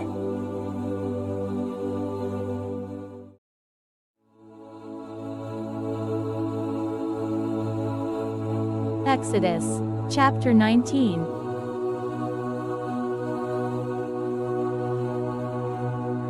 On the third new moon after the people of Israel had gone out of the land of Egypt, on that day they came into the wilderness of Sinai. They set out from Rephidim and came into the wilderness of Sinai, and they encamped in the wilderness. There Israel encamped before the mountain, while Moses went up to God. The Lord called to him out of the mountain, saying, "Thus you shall say to the house of Jacob, and tell the people of Israel, you yourselves have seen what I did to the Egyptians, and how I bore you on eagle's wings and brought you to myself. Now therefore, if you will indeed obey my voice and keep my covenant, you shall be my treasured possession among all peoples, for all the earth is mine, and you shall be to me a kingdom of priests and a holy nation. These are the words that you shall speak to the people of Israel." So Moses came and called the elders of the people and set before them all these words that the Lord had commanded him. All the people answered together and said, "All that the Lord has spoken we will do." And Moses reported the words of the people to the Lord. And the Lord said to Moses, "Behold, I am coming to you in a thick cloud, that the people may hear when I speak with you, and may also believe you forever." When Moses told the words of the people to the Lord said to Moses, "Go to the people and consecrate them today and tomorrow, and let them wash their garments and be ready for the third day. For on the third day, the Lord will come down on Mount Sinai in the sight of all the people, and you shall set limits for the people all around, saying, 'Take care not to go up into the mountain or touch the edge of it. Whoever touches the mountain shall be put to death. No hand shall touch him, but he shall be stoned or shot, whether beast or man, he shall not live. When the trumpet sounds a long blast, they shall come up to the mountain. So Moses went down from the mountain to the people and consecrated the people, and they washed their garments. And he said to the people, "Be ready for the third day. Do not go near a woman." On the morning of the third day there were thunders and lightnings and a thick cloud in the mountain, and a very loud trumpet blast, so that all the people in the camp trembled. Then Moses brought the people out of the camp to meet God, and they took their stand at the foot of the mountain. Now Mount Sinai was wrapped in smoke, because the Lord had descended on it in fire. The smoke of it went up like the smoke of a kill, and the whole mountain trembled greatly. And as the sound of the trumpet grew louder and louder, Moses spoke, and God answered him in thunder. The Lord came down on Mount Sinai to the top of the mountain, and the Lord called Moses to the top of the mountain, and Moses went up. And the Lord said to Moses, "Go down and warn the people, lest they break through to the Lord to look, and many of them perish. Also let the priests who come near to the Lord consecrate themselves, lest the Lord break out against them." And Moses said to the Lord, "The people cannot come up to Mount Sinai, for you yourself warned us, saying, 'Set limits around the mountain and consecrate it.' And the Lord said to him, 'Go down and come up, bringing Aaron with you. But do not let the priests and the people break through to come up to the Lord, lest he break out against them." So Moses went down to the people and told them.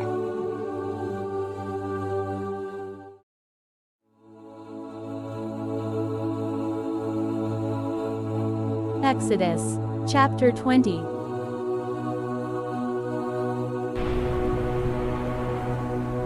And God spoke all these words, saying, "I am the Lord your God who brought you out of the land of Egypt, out of the house of slavery.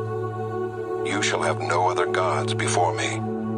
You shall not make for yourself a carved image, or any likeness of anything that is in heaven above, or that is in the earth beneath, or that is in the water under the earth. You shall not bow down to them or serve them. For I, the Lord your God, am a jealous God, visiting the iniquity of the fathers on the children to the third and the fourth generation of those who hate me, but showing steadfast love to thousands of those who love me and keep my commandments. You shall not take the name of the Lord your God in vain, for the Lord will not hold him guiltless who takes his name in vain. Remember the Sabbath day, to keep it holy. 6 days you shall labor and do all your work, but the seventh day is a Sabbath to the Lord your God.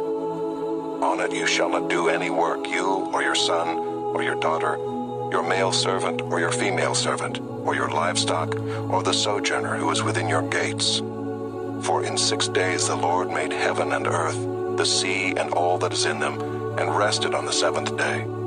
Therefore the Lord blessed the Sabbath day and made it holy.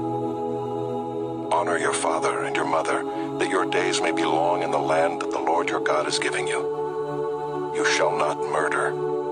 You shall not commit adultery. You shall not steal. You shall not bear false witness against your neighbor. You shall not covet your neighbor's house. You shall not covet your neighbor's wife, or his male servant, or his female servant, or his ox, or his donkey, or anything that is your neighbor's. Now when all the people saw the thunder and the flashes of lightning and the sound of the trumpet and the mountain smoking, the people were afraid and trembled, and they stood far off and said to Moses, "You speak to us and we will listen, but do not let God speak to us, lest we die." Moses said to the people, "Do not fear, for God has come to test you, and the fear of him may be before you, that you may not sin." The people stood far off while Moses drew near to the thick darkness where God was. And the Lord said to Moses, "Thus you shall say to the people of Israel, you have seen for yourselves that I have talked with you from heaven. You shall not make gods of silver to be with me, nor shall you make for yourselves gods of gold. An altar of earth you shall make for me, and sacrifice on it your burnt offerings and your peace offerings, your sheep and your oxen.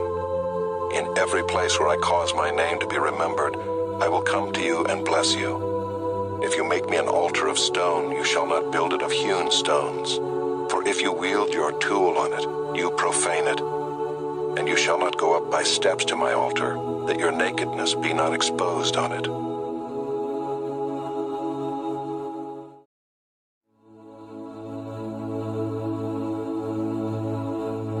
Exodus, chapter 21.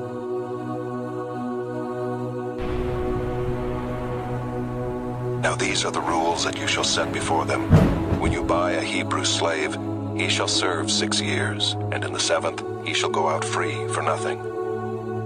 If he comes in single, he shall go out single. If he comes in married, then his wife shall go out with him. If his master gives him a wife and she bears him sons or daughters, the wife and her children shall be her master's, and he shall go out alone. But if the slave plainly says, I love my master, my wife, and my children, I will not go out free, then his master shall bring him to God, and he shall bring him to the door or the doorpost. And his master shall bore his ear through with an awl, and he shall be his slave forever.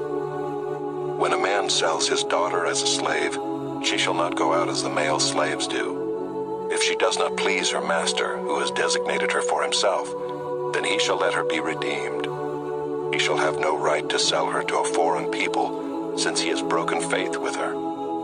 If he designates her for his son, he shall deal with her as with a daughter.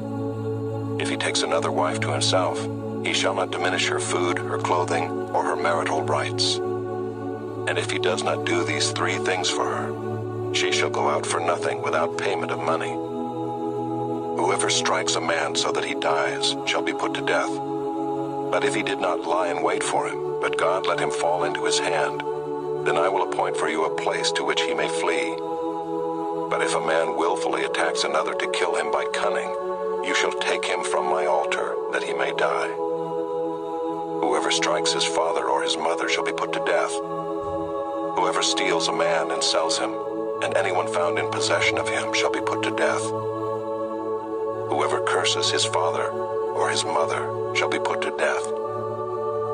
When men quarrel and one strikes the other with a stone or with his fist, and the man does not die but takes to his bed, then if the man rises again and walks outdoors with his staff, he who struck him shall be clear. Only he shall pay for the loss of his time, and shall have him thoroughly healed. When a man strikes his slave, male or female, with a rod, and the slave dies under his hand, he shall be avenged. But if the slave survives a day or 2, he is not to be avenged, for the slave is his money. When men strive together and hit a pregnant woman, so that her children come out, but there is no harm, the one who hit her shall surely be fined, as the woman's husband shall impose on him, and he shall pay as the judges determine. But if there is harm, then you shall pay life for life, eye for eye, tooth for tooth, hand for hand, foot for foot, burn for burn, wound for wound, stripe for stripe. When a man strikes the eye of his slave, male or female, and destroys it, he shall let the slave go free because of his eye. If he knocks out the tooth of his slave, male or female, he shall let the slave go free because of his tooth. When an ox gores a man or a woman to death, the ox shall be stoned, and its flesh shall not be eaten, but the owner of the ox shall not be liable. But if the ox has been accustomed to gore in the past, and its owner has been warned but has not kept it in, and it kills a man or a woman, the ox shall be stoned, and its owner also shall be put to death. If a ransom is imposed on him, then he shall give for the redemption of his life whatever is imposed on him. If it gores a man's son or daughter, he shall be dealt with according to the same rule. If the ox gores a slave, male or female, the owner shall give to their master 30 shekels of silver, and the ox shall be stoned. When a man opens a pit, or when a man digs a pit and does not cover it, and an ox or a donkey falls into it, the owner of the pit shall make restoration. He shall give money to its owner, and the dead beast shall be his. When one man's ox butts another so that it dies, then they shall sell the live ox and share its price, and the dead beast also they shall share. Or if it is known that the ox has been accustomed to gore in the past, and its owner has not kept it in, he shall repay ox for ox. and the dead beast shall be his.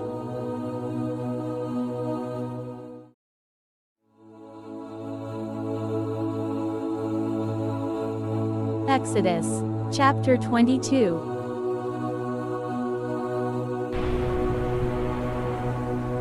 If a man steals an ox or a sheep and kills it or sells it, he shall repay 5 oxen for an ox and 4 sheep for a sheep.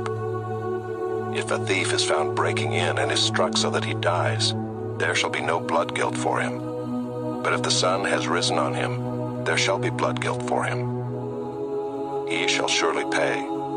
If he has nothing, then he shall be sold for his theft. If the stolen beast is found alive in his possession, whether it is an ox or a donkey or a sheep, he shall pay double. If a man causes a field or vineyard to be grazed over or lets his beast loose, and it feeds in another man's field, he shall make restitution from the best in his own field and in his own vineyard. If fire breaks out and catches in thorns, so that the stacked grain or the standing grain or the field is consumed, he who started the fire shall make full restitution. If a man gives to his neighbor money or goods to keep safe, and it is stolen from the man's house, then if the thief is found, he shall pay double. If the thief is not found, the owner of the house shall come near to God to show whether or not he has put his hand to his neighbor's property. For every breach of trust, whether it is for an ox, for a donkey, for a sheep, for a cloak, or for any kind of lost thing, of which one says, "This is it," the case of both parties shall come before God. The one whom God condemns shall pay double to his neighbor. If a man gives to his neighbor a donkey or an ox or a sheep or any beast to keep safe, and it dies or is injured or is driven away without anyone seeing it, an oath by the Lord shall be between them both to see whether or not he has put his hand to his neighbor's property. The owner shall accept the oath, and he shall not make restitution. But if it is stolen from him, he shall make restitution to its owner. If it is torn by beasts, let him bring it as evidence. He shall not make restitution for what has been torn. If a man borrows anything of his neighbor, and it is injured or dies, the owner not being with it, he shall make full restitution. If the owner was with it, he shall not make restitution. If it was hired, it came for its hiring fee. If a man seduces a virgin who is not betrothed and lies with her, he shall give the bride price for her and make her his wife. If her father utterly refuses to give her to him, he shall pay money equal to the bride price for virgins. You shall not permit a sorceress to live. Whoever lies with an animal shall be put to death. Whoever sacrifices to any god other than the Lord alone shall be devoted to destruction. You shall not wrong a sojourner or oppress him, for you were sojourners in the land of Egypt. You shall not mistreat any widow or fatherless child.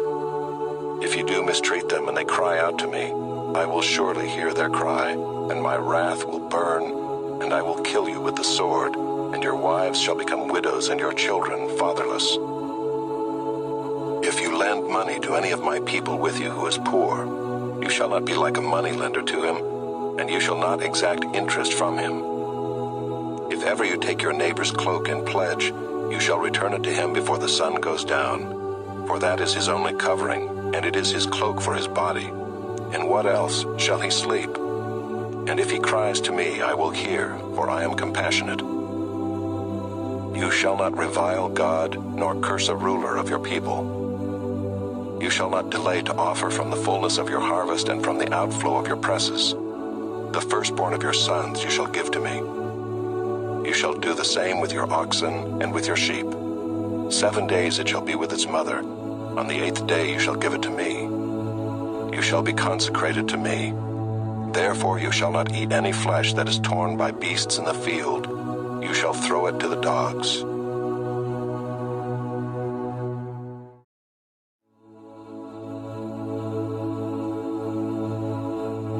Exodus, chapter 23.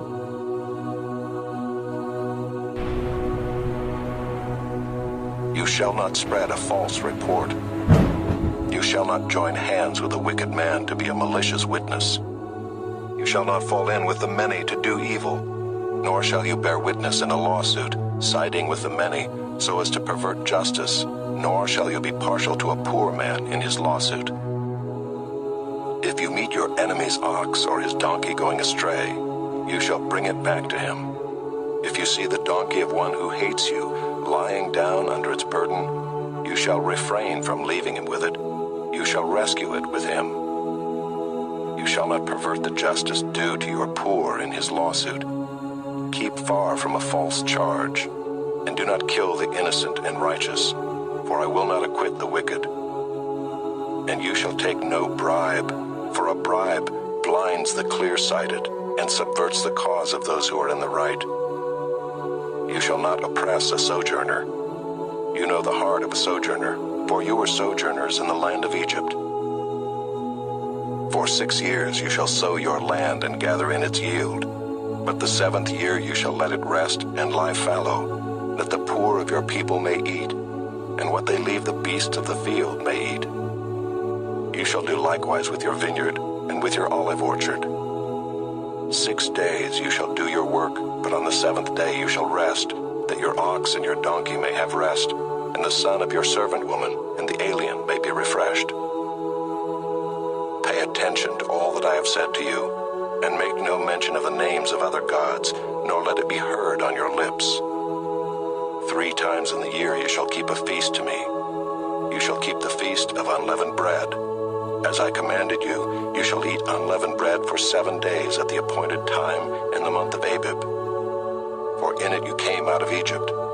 None shall appear before me empty-handed. You shall keep the feast of harvest, of the firstfruits of your labor, of what you sow in the field. You shall keep the feast of ingathering at the end of the year, when you gather in from the field the fruit of your labor. 3 times in the year shall all your males appear before the Lord God. You shall not offer the blood of my sacrifice with anything leavened, or let the fat of my feast remain until the morning. The best of the firstfruits of your ground you shall bring into the house of the Lord your God.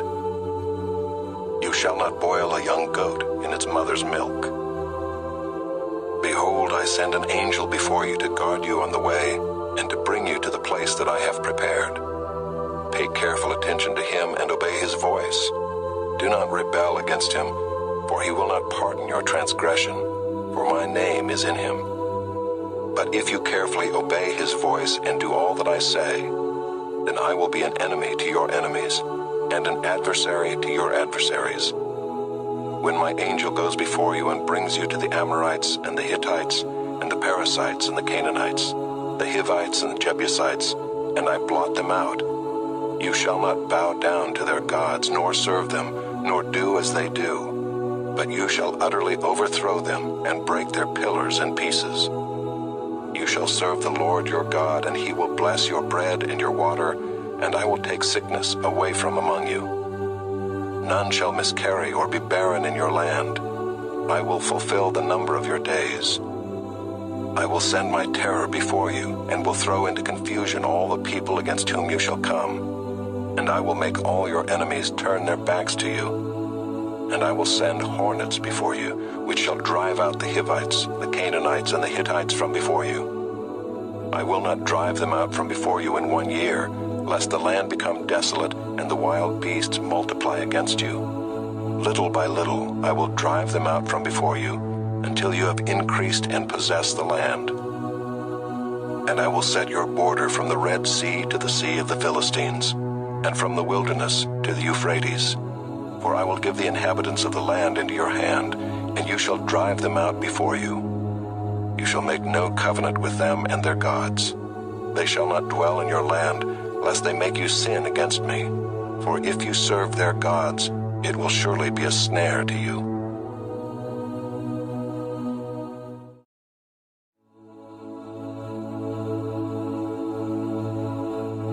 Exodus, chapter 24.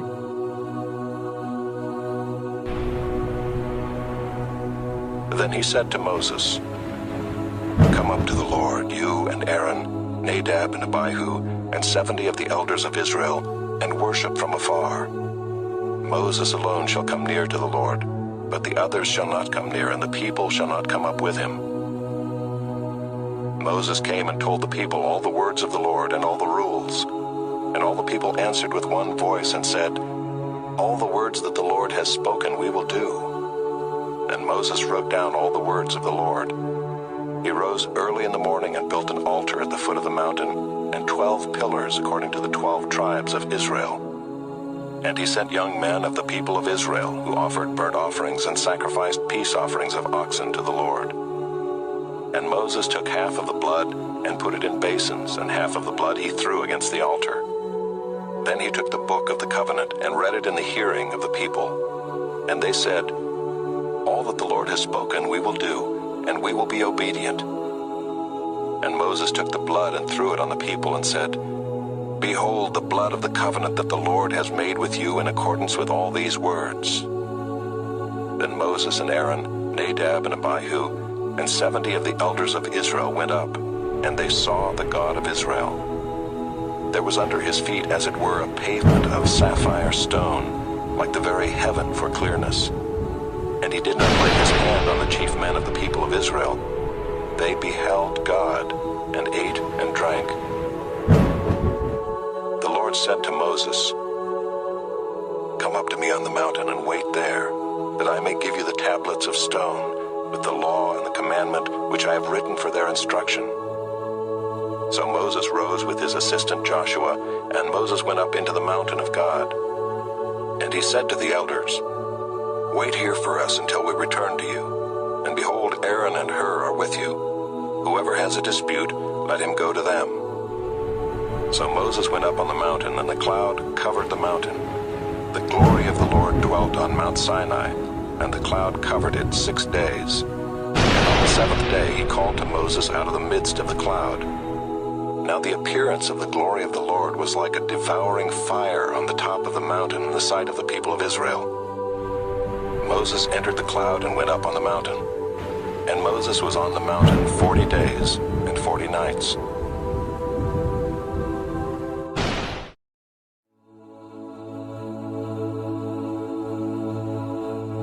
Exodus, chapter 25.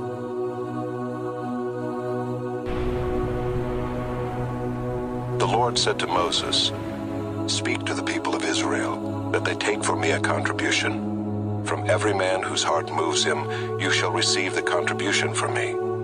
And this is the contribution that you shall receive from them: gold, silver, and bronze, blue and purple and scarlet yarns, and fine twined linen, goat's hair, tanned ram skins, goat skins, acacia wood, oil for the lamps, spices for the anointing oil and for the fragrant incense, onyx stones, and stones for setting, for the ephod and for the breastpiece. And let them make me a sanctuary, that I may dwell in their midst, exactly as I show you concerning the pattern of the tabernacle, and of all its furniture, so you shall make it. They shall make an ark of acacia wood. 2 cubits and a half shall be its length, 1 cubit and a half its breadth, and 1 cubit and a half its height. You shall overlay it with pure gold, inside and outside shall you overlay it, and you shall make on it a molding of gold around it. You shall cast 4 rings of gold for it, and put them on its 4 feet, 2 rings on the one side of it, and 2 rings on the other side of it. You shall make poles of acacia wood, and overlay them with gold.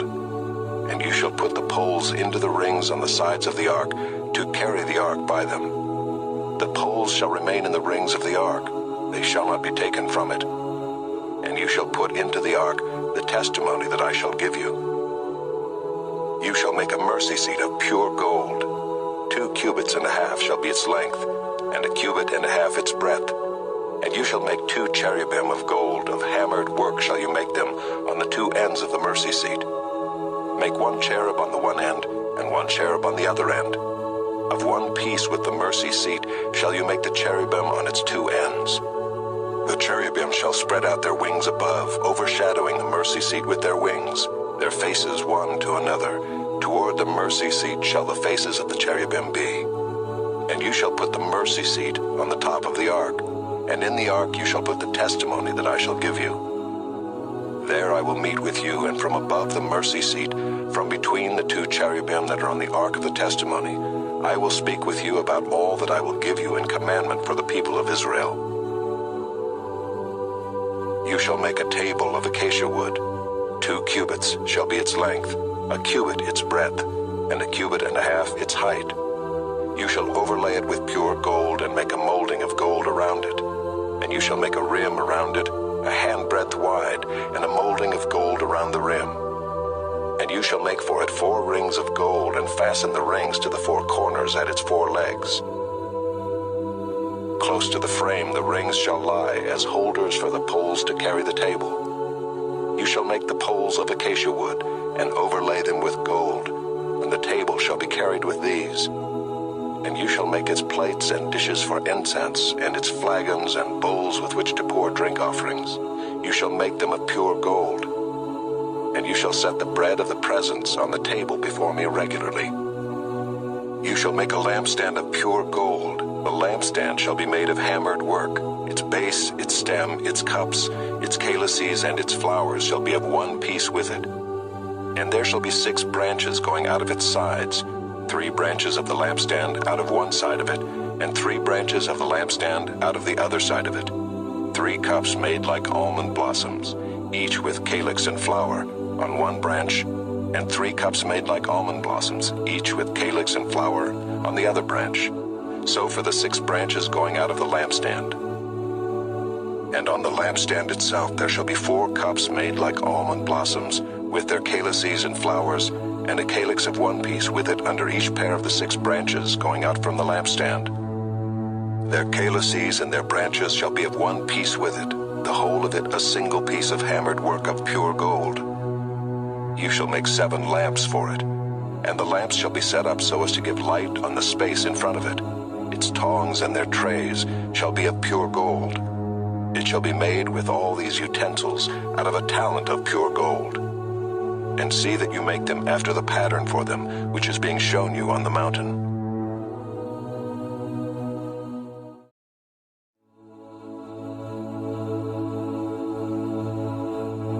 Exodus, chapter 26.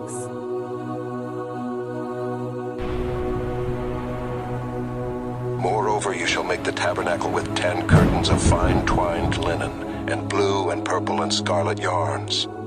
You shall make them with cherubim skillfully worked into them. The length of each curtain shall be 28 cubits, and the breadth of each curtain 4 cubits. All the curtains shall be the same size. 5 curtains shall be coupled to one another, and the other 5 curtains shall be coupled to one another. And you shall make loops of blue on the edge of the outermost curtain in the first set. Likewise you shall make loops on the edge of the outermost curtain in the second set. 50 loops you shall make on the one curtain, and 50 loops you shall make on the edge of the curtain that is in the second set. The loops shall be opposite one another.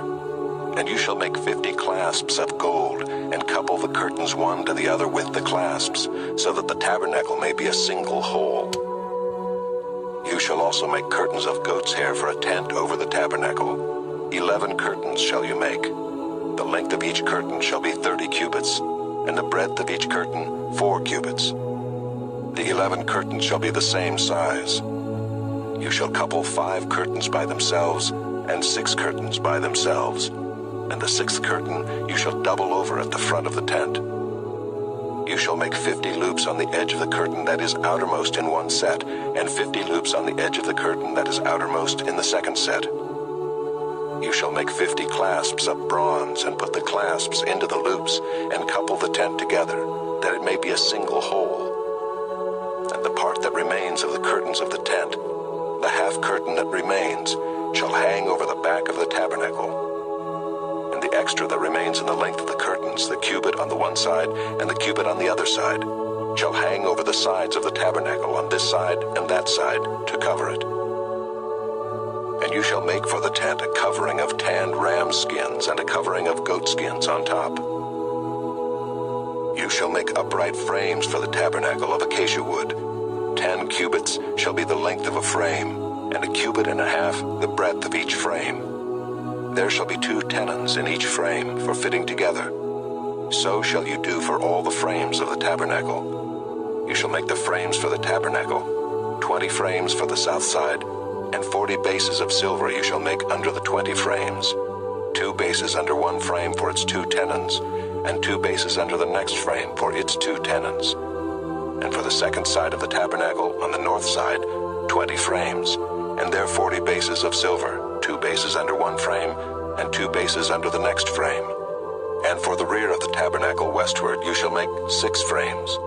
And you shall make 2 frames for corners of the tabernacle in the rear. They shall be separate beneath, but joined at the top at the first ring. Thus shall it be with both of them. They shall form the 2 corners. And there shall be 8 frames with their bases of silver, 16 bases, 2 bases under one frame, and 2 bases under another frame. You shall make bars of acacia wood, 5 for the frames of the one side of the tabernacle, and 5 bars for the frames of the other side of the tabernacle, and 5 bars for the frames of the side of the tabernacle at the rear westward. The middle bar halfway up the frames shall run from end to end. You shall overlay the frames with gold, and shall make their rings of gold for holders for the bars, and you shall overlay the bars with gold. Then you shall erect the tabernacle according to the plan for it that you were shown on the mountain. And you shall make a veil of blue and purple and scarlet yarns, and fine twined linen. It shall be made with cherubim skillfully worked into it. And you shall hang it on 4 pillars of acacia overlaid with gold, with hooks of gold on 4 bases of silver. And you shall hang the veil from the clasps, and bring the ark of the testimony in there within the veil. And the veil shall separate for you the holy place from the most holy. You shall put the mercy seat on the ark of the testimony in the most holy place. And you shall set the table outside the veil, and the lampstand on the south side of the tabernacle opposite the table, and you shall put the table on the north side. You shall make a screen for the entrance of the tent of blue and purple and scarlet yarns, and fine twined linen, embroidered with needlework. And you shall make for the screen 5 pillars of acacia, and overlay them with gold. Their hooks shall be of gold, and you shall cast 5 bases of bronze for them.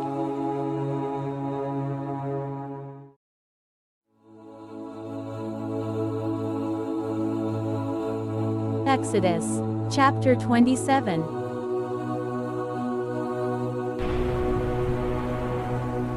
You shall make the altar of acacia wood, 5 cubits long, and 5 cubits broad. The altar shall be square, and its height shall be 3 cubits. And you shall make horns for it on its 4 corners. Its horns shall be of one piece with it, and you shall overlay it with bronze. You shall make pots for it to receive its ashes, and shovels and basins and forks and fire pans. You shall make all its utensils of bronze. You shall also make for it a grating, a network of bronze, and on the net you shall make 4 bronze rings at its 4 corners. And you shall set it under the ledge of the altar, so that the net extends halfway down the altar. And you shall make poles for the altar, poles of acacia wood, and overlay them with bronze. And the poles shall be put through the rings, so that the poles are on the 2 sides of the altar when it is carried. You shall make it hollow with boards. As it has been shown you on the mountain, so shall it be made. You shall make the court of the tabernacle. On the south side the court shall have hangings of fine twined linen, 100 cubits long for one side. Its 20 pillars and their 20 bases shall be of bronze, but the hooks of the pillars and their fillets shall be of silver. And likewise for its length on the north side, there shall be hangings 100 cubits long, its pillars 20, and their bases 20, of bronze, but the hooks of the pillars and their fillets shall be of silver. And for the breadth of the court on the west side there shall be hangings for 50 cubits, with 10 pillars and 10 bases. The breadth of the court on the front to the east shall be 50 cubits. The hangings for the one side of the gate shall be 15 cubits, with their 3 pillars and 3 bases. On the other side the hangings shall be 15 cubits with their 3 pillars and 3 bases.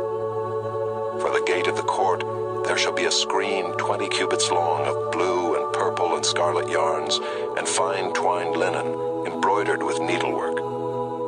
It shall have 4 pillars, and with them 4 bases. All the pillars around the court shall be filleted with silver. Their hooks shall be of silver, and their bases of bronze. The length of the court shall be 100 cubits, the breadth 50, and the height 5 cubits, with hangings of fine twined linen and bases of bronze. all the utensils of the tabernacle for every use, and all its pegs and all the pegs of the court shall be of bronze. You shall command the people of Israel that they bring to you pure beaten olive oil for the light, that a lamp may regularly be set up to burn. In the tent of meeting outside the veil that is before the testimony, Aaron and his sons shall tend it from evening to morning before the Lord. It shall be a statute forever to be observed throughout their generations by the people of Israel.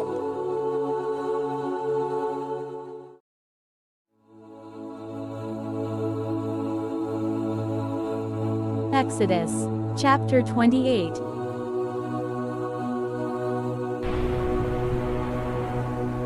Then bring near to you Aaron your brother and his sons with him from among the people of Israel, to serve me as priests. Aaron and Aaron's sons, Nadab and Abihu, Eleazar and Ithamar. And you shall make holy garments for Aaron your brother, for glory and for beauty. You shall speak to all the skillful, whom I have filled with a spirit of skill, that they make Aaron's garments to consecrate him for my priesthood. These are the garments that they shall make: a breastpiece, an ephod, a robe, a coat of checker work, a turban, and a sash. They shall make holy garments for Aaron your brother and his sons to serve me as priests. They shall receive gold, blue, and purple, and scarlet yarns, and fine twined linen. And they shall make the ephod of gold, of blue, and purple, and scarlet yarns, and of fine twined linen, skillfully worked. It shall have 2 shoulder pieces attached to its 2 edges, so that it may be joined together. And the skillfully woven band on it shall be made like it, and be of one piece with it, of gold, blue, and purple, and scarlet yarns, and fine twined linen. You shall take 2 onyx stones and engrave on them the names of the sons of Israel, 6 of their names on the one stone, and the names of the remaining 6 on the other stone, in the order of their birth. As a jeweler engraves signets, so shall you engrave the 2 stones with the names of the sons of Israel. You shall enclose them in settings of gold filigree, and you shall set the 2 stones on the shoulder pieces of the ephod as stones of remembrance for the sons of Israel. And Aaron shall bear their names before the Lord on his 2 shoulders for remembrance. You shall make settings of gold filigree and 2 chains of pure gold, twisted like cords, and you shall attach the corded chains to the settings. You shall make a breastpiece of judgment in skilled work. In the style of the ephod you shall make it, of gold, blue, and purple, and scarlet yarns, and fine twined linen shall you make it. It shall be square and doubled, a span its length, and a span its breadth. You shall set in it 4 rows of stones. A row of sardius, topaz, and carbuncle shall be the first row, and the second row an emerald, a sapphire, and a diamond, and the third row a jacinth, an agate, and an amethyst, and the 4th row a beryl, an onyx, and a jasper. They shall be set in gold filigree. There shall be 12 stones with their names according to the names of the sons of Israel. They shall be like signets, each engraved with its name for the 12 tribes. You shall make for the breastpiece twisted chains like cords of pure gold. And you shall make for the breastpiece 2 rings of gold, and put the 2 rings on the 2 edges of the breastpiece. And you shall put the 2 cords of gold in the 2 rings at the edges of the breastpiece. The 2 ends of the 2 cords you shall attach to the 2 settings of filigree, and so attach it in front to the shoulder pieces of the ephod. You shall make 2 rings of gold, and put them at the 2 ends of the breastpiece, on its inside edge next to the ephod. And you shall make 2 rings of gold, and attach them in front to the lower part of the 2 shoulder pieces of the ephod, at its seam above the skillfully woven band of the ephod. And they shall bind the breastpiece by its rings to the rings of the ephod with a lace of blue, so that it may lie on the skillfully woven band of the ephod, so that the breastpiece shall not come loose from the ephod. So Aaron shall bear the names of the sons of Israel in the breastpiece of judgment on his heart, when he goes into the holy place, to bring them to regular remembrance before the Lord. And in the breastpiece of judgment you shall put the Urim and the Thummim, and they shall be on Aaron's heart when he goes in before the Lord. Thus Aaron shall bear the judgment of the people of Israel on his heart before the Lord regularly. You shall make the robe of the ephod all of blue. It shall have an opening for the head in the middle of it, with a woven binding around the opening, like the opening in a garment, so that it may not tear. On its hem you shall make pomegranates of blue and purple and scarlet yarns, around its hem with bells of gold between them, a golden bell and a pomegranate, a golden bell and a pomegranate around the hem of the robe. And it shall be on Aaron when he ministers, and its sound shall be heard when he goes into the holy place before the Lord, and when he comes out, so that he does not die. You shall make a plate of pure gold, and engrave on it, like the engraving of a signet, holy to the Lord. And you shall fasten it on the turban by a cord of blue. It shall be on the front of the turban. It shall be on Aaron's forehead, and Aaron shall bear any guilt from the holy things that the people of Israel consecrate as their holy gifts. It shall regularly be on his forehead, that they may be accepted before the Lord.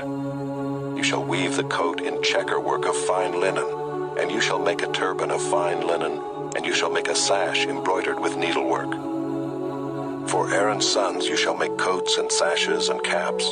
You shall make them for glory and beauty.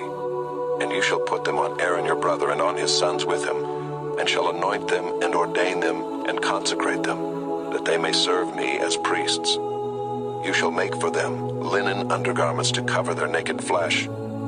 They shall reach from the hips to the thighs, and they shall be on Aaron and on his sons when they go into the tent of meeting, or when they come near the altar to minister in the holy place, lest they bear guilt and die. This shall be a statute forever for him and for his offspring after him.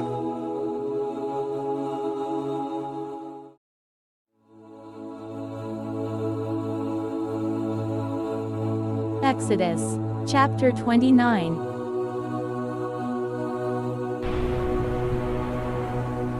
Now this is what you shall do to them, to consecrate them, that they may serve me as priests.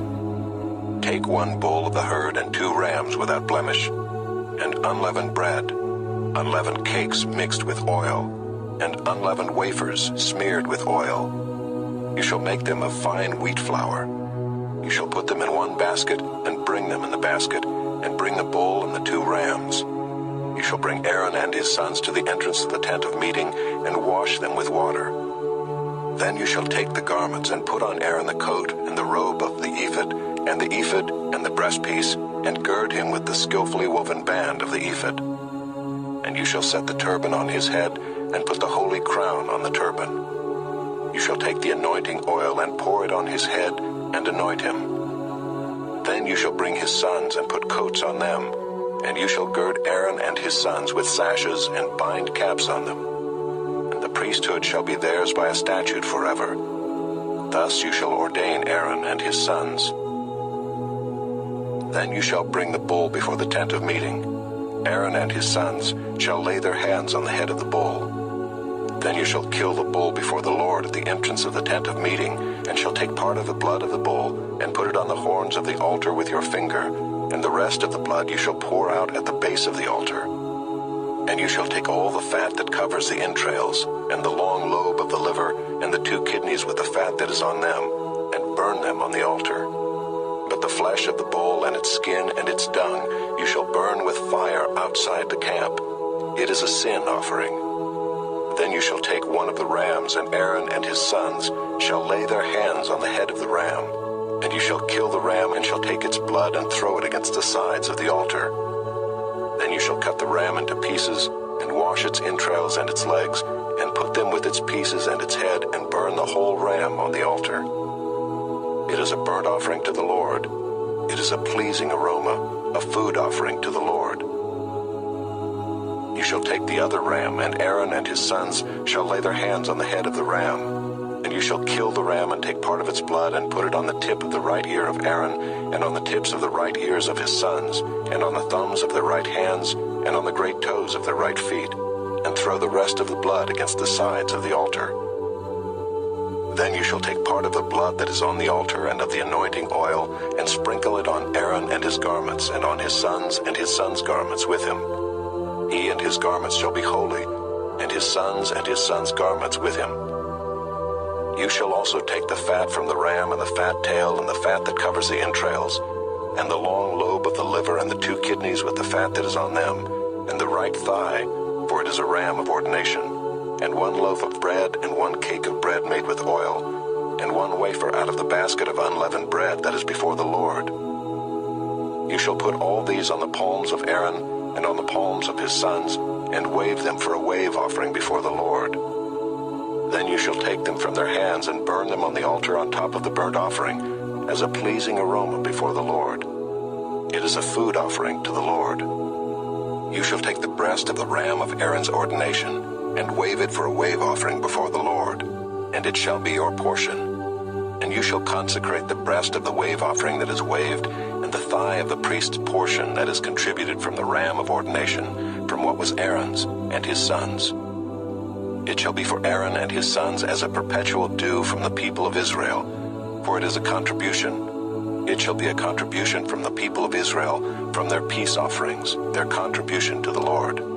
The holy garments of Aaron shall be for his sons after him. They shall be anointed in them and ordained in them. The son who succeeds him as priest, who comes into the tent of meeting to minister in the holy place, shall wear them 7 days.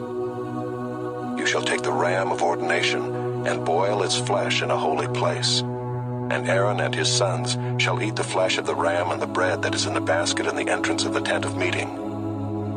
They shall eat those things with which atonement was made at their ordination and consecration, but an outsider shall not eat of them, because they are holy. And if any of the flesh for the ordination or of the bread remain until the morning, then you shall burn the remainder with fire. It shall not be eaten, because it is holy. Thus you shall do to Aaron and to his sons according to all that I have commanded you. Through 7 days shall you ordain them, and every day you shall offer a bull as a sin offering for atonement. Also you shall purify the altar when you make atonement for it, and shall anoint it to consecrate it. 7 days you shall make atonement for the altar and consecrate it, and the altar shall be most holy. Whatever touches the altar shall become holy. Now this is what you shall offer on the altar: 2 lambs a year old, day by day regularly. 1 lamb you shall offer in the morning, and the other lamb you shall offer at twilight. And with the first lamb 1/10 measure of fine flour, mingled with 1/4 of a hin of beaten oil, and 1/4 of a hin of wine for a drink offering. The other lamb you shall offer at twilight, and shall offer with it a grain offering and its drink offering, as in the morning, for a pleasing aroma, a food offering to the Lord. It shall be a regular burnt offering throughout your generations at the entrance of the tent of meeting before the Lord, where I will meet with you to speak to you there. There I will meet with the people of Israel, and it shall be sanctified by my glory. I will consecrate the tent of meeting and the altar. Aaron also and his sons I will consecrate to serve me as priests. I will dwell among the people of Israel, and will be their God. And they shall know that I am the Lord their God, who brought them out of the land of Egypt, that I might dwell among them. I am the Lord their God.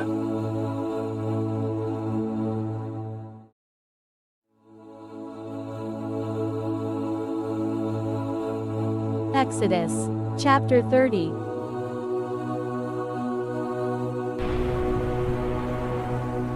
You shall make an altar on which to burn incense. You shall make it of acacia wood. A cubit shall be its length, and a cubit its breadth. It shall be square, and 2 cubits shall be its height. Its horns shall be of 1 piece with it.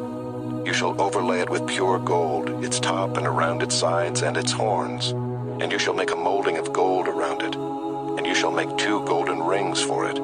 Under its molding on 2 opposite sides of it you shall make them, and they shall be holders for poles with which to carry it. You shall make the poles of acacia wood, and overlay them with gold.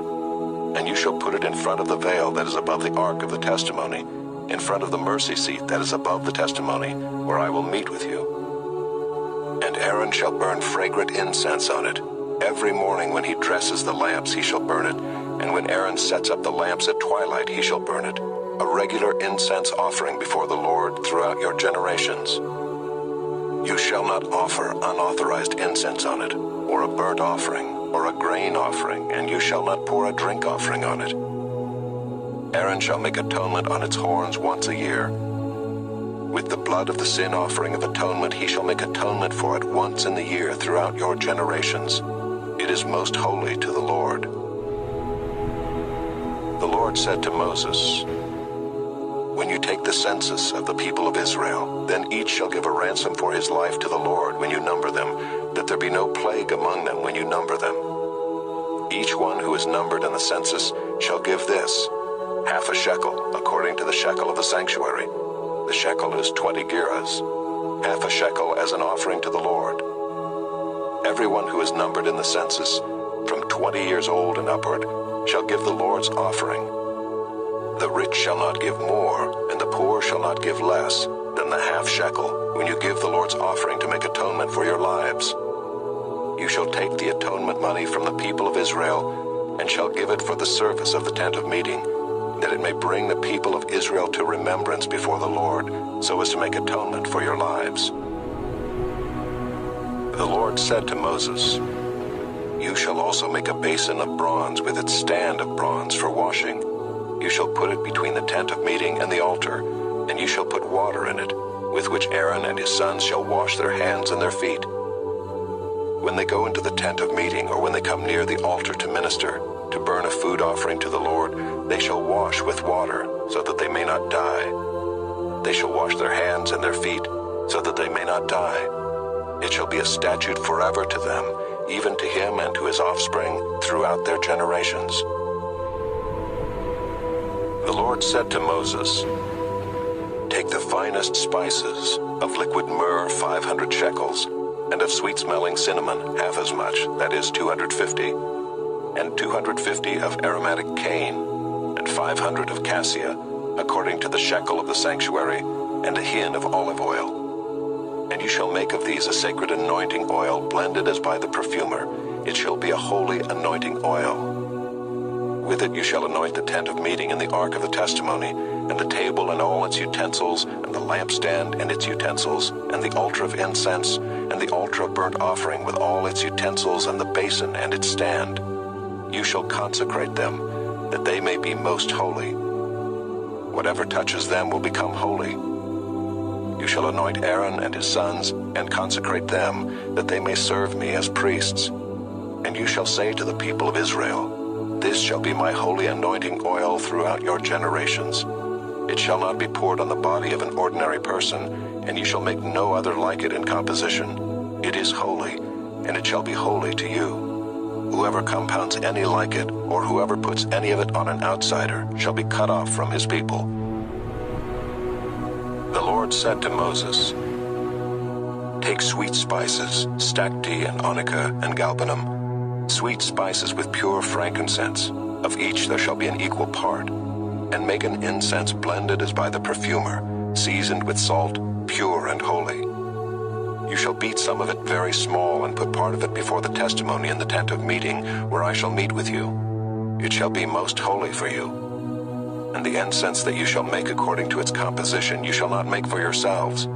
It shall be for you holy to the Lord.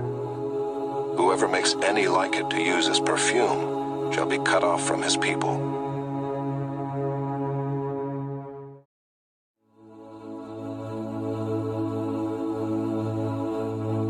Exodus, chapter 31.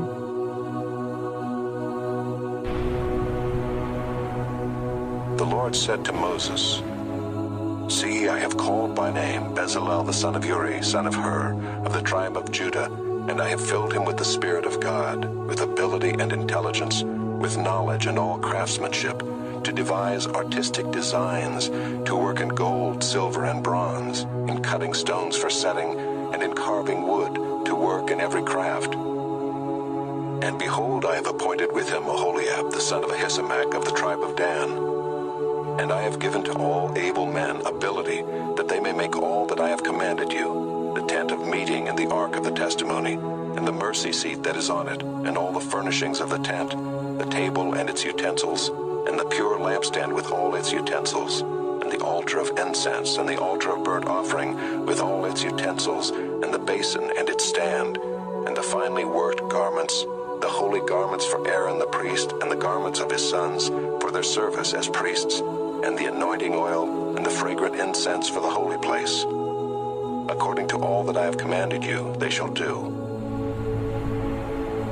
And the Lord said to Moses, You are to speak to the people of Israel and say, Above all you shall keep my Sabbaths, for this is a sign between me and you throughout your generations, that you may know that I, the Lord, sanctify you. You shall keep the Sabbath because it is holy for you. Everyone who profanes it shall be put to death. Whoever does any work on it, that soul shall be cut off from among his people. 6 days shall work be done, but the seventh day is a Sabbath of solemn rest, holy to the Lord. Whoever does any work on the Sabbath day shall be put to death. Therefore the people of Israel shall keep the Sabbath, observing the Sabbath throughout their generations as a covenant forever. It is a sign forever between me and the people of Israel, that in 6 days the Lord made heaven and earth, and on the seventh day he rested and was refreshed. And he gave to Moses, when he had finished speaking with him on Mount Sinai, the 2 tablets of the testimony, tablets of stone, written with the finger of God.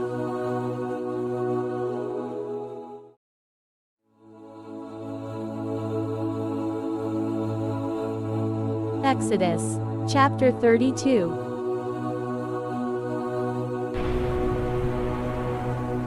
When the people saw that Moses delayed to come down from the mountain, the people gathered themselves together to Aaron and said to him, Up, make us gods who shall go before us. As for this Moses, the man who brought us up out of the land of Egypt, we do not know what has become of him. So Aaron said to them, Take off the rings of gold that are in the ears of your wives, your sons, and your daughters, and bring them to me.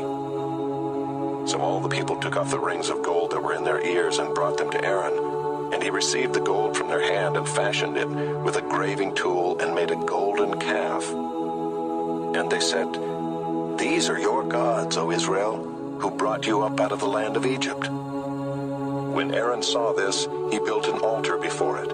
And Aaron made a proclamation and said, Tomorrow shall be a feast to the Lord. And they rose up early the next day and offered burnt offerings and brought peace offerings. And the people sat down to eat and drink and rose up to play. And the Lord said to Moses, Go down, for your people whom you brought up out of the land of Egypt have corrupted themselves.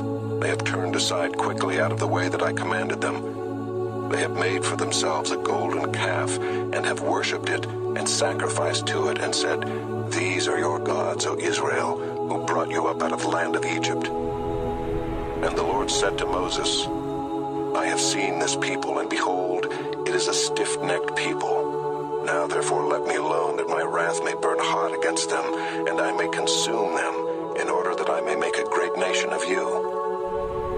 But Moses implored the Lord his God and said, O Lord, why does your wrath burn hot against your people, whom you have brought out of the land of Egypt with great power and with a mighty hand? Why should the Egyptians say, With evil intent did he bring them out, to kill them in the mountains and to consume them from the face of the earth? Turn from your burning anger and relent from this disaster against your people. Remember Abraham, Isaac, and Israel, your servants, to whom you swore by your own self and said to them, I will multiply your offspring as the stars of heaven, and all this land that I have promised I will give to your offspring, and they shall inherit it forever. And the Lord relented from the disaster that he had spoken of bringing on his people. Then Moses turned and went down from the mountain with the 2 tablets of the testimony in his hand, tablets that were written on both sides. On the front and on the back they were written. The tablets were the work of God, and the writing was the writing of God, engraved on the tablets. When Joshua heard the noise of the people as they shouted, he said to Moses, There is a noise of war in the camp. But he said, It is not the sound of shouting for victory, or the sound of the cry of defeat, but the sound of singing that I hear. And as soon as he came near the camp and saw the calf and the dancing, Moses' anger burned hot, and he threw the tablets out of his hands and broke them at the foot of the mountain. He took the calf that they had made and burned it with fire and ground it to powder and scattered it on the water and made the people of Israel drink it. And Moses said to Aaron, What did this people do to you that you have brought such a great sin upon them? And Aaron said, Let not the anger of my Lord burn hot. You know the people, that they are set on evil. For they said to me, make us gods who shall go before us. As for this Moses, the man who brought us up out of the land of Egypt, we do not know what has become of him. So I said to them, let any who have gold take it off. So they gave it to me, and I threw it into the fire, and out came this calf. And when Moses saw that the people had broken loose, for Aaron had let them break loose to the derision of their enemies, then Moses stood in the gate of the camp and said, who is on the Lord's side? Come to me. And all the sons of Levi gathered around him, and he said to them, thus says the Lord God of Israel, put your sword on your side, each of you, and go to and fro from gate to gate throughout the camp, and each of you kill his brother and his companion and his neighbor. And the sons of Levi did according to the word of Moses. And that day about 3,000 men of the people fell. And Moses said, today you have been ordained for the service of the Lord, each one at the cost of his son and of his brother, so that he might bestow a blessing upon you this day. The next day Moses said to the people, you have sinned a great sin, and now I will go up to the Lord. Perhaps I can make atonement for your sin. So Moses returned to the Lord and said, alas, this people has sinned a great sin. They have made for themselves gods of gold. If you will, forgive their sin, but if not, please blot me out of your book that you have written. But the Lord said to Moses, whoever has sinned against me I will blot out of my book. But now go, lead the people to the place about which I have spoken to you. Behold, my angel shall go before you. Nevertheless, in the day when I visit, I will visit their sin upon them. Then the Lord sent a plague on the people, because they made the calf, the one that Aaron made.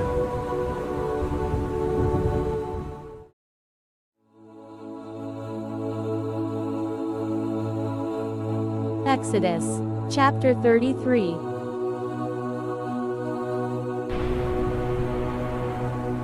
The Lord said to Moses, depart, go up from here, you and the people whom you have brought up out of the land of Egypt, to the land of which I swore to Abraham, Isaac, and Jacob, saying, to your offspring I will give it. I will send an angel before you, and I will drive out the Canaanites, the Amorites, the Hittites, the Perizzites, the Hivites, and the Jebusites.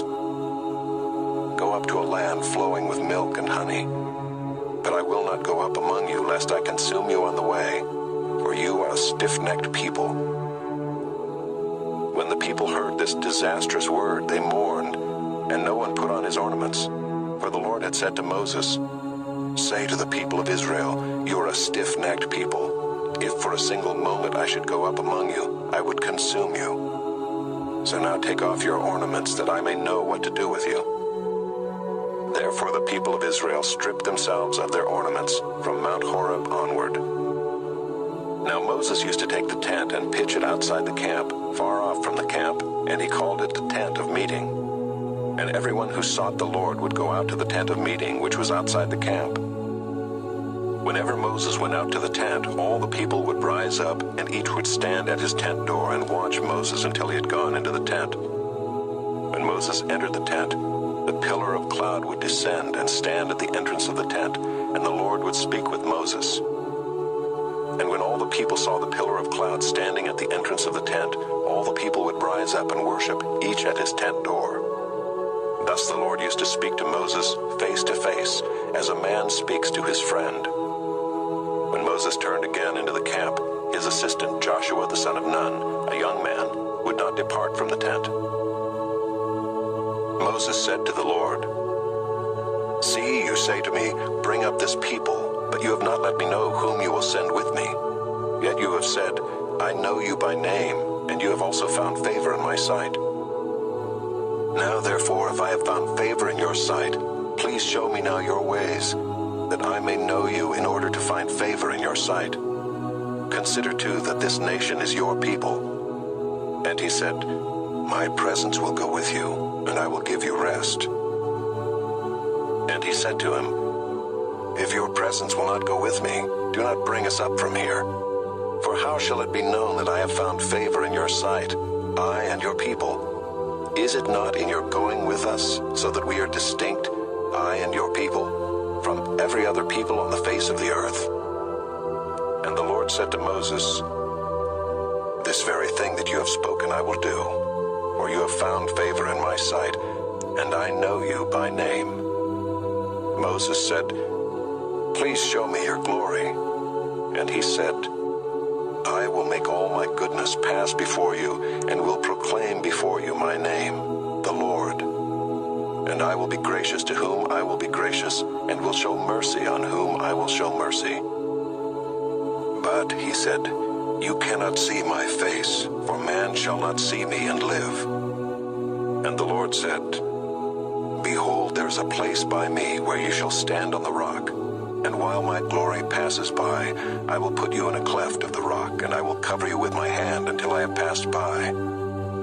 Then I will take away my hand, and you shall see my back, but my face shall not be seen."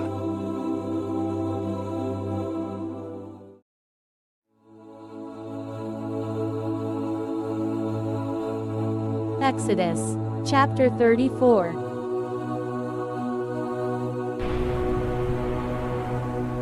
The Lord said to Moses, "Cut for yourself 2 tablets of stone like the first, and I will write on the tablets the words that were on the first tablets, which you broke.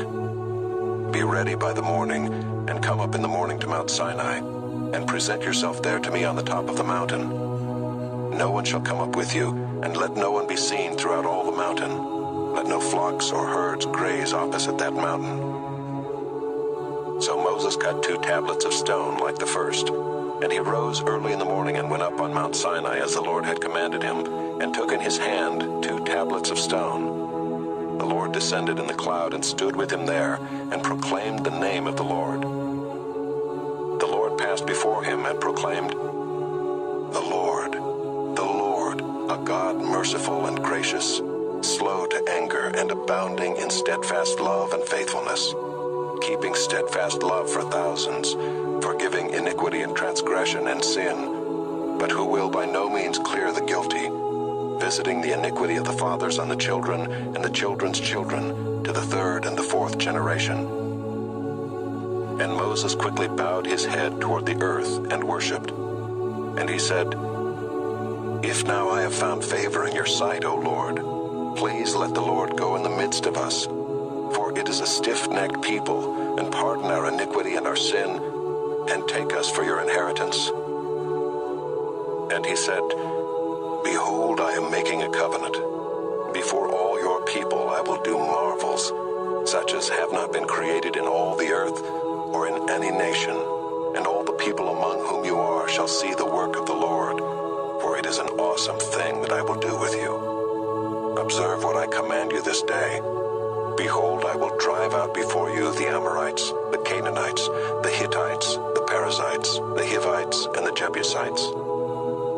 Take care lest you make a covenant with the inhabitants of the land to which you go, lest it become a snare in your midst. You shall tear down their altars and break their pillars, and cut down their Asherim. For you shall worship no other God, for the Lord, whose name is jealous, is a jealous God.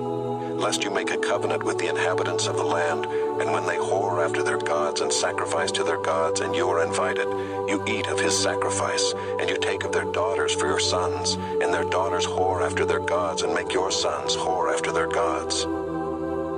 You shall not make for yourself any gods of cast metal. You shall keep the feast of unleavened bread. 7 days you shall eat unleavened bread, as I commanded you, at the time appointed in the month Abib. For in the month Abib you came out from Egypt. All that open the womb are mine. All your male livestock, the firstborn of cow and sheep. The firstborn of a donkey you shall redeem with a lamb, or if you will not redeem it, you shall break its neck. All the firstborn of your sons you shall redeem, and none shall appear before me empty-handed. 6 days you shall work, but on the 7th day you shall rest. In plowing time and in harvest you shall rest.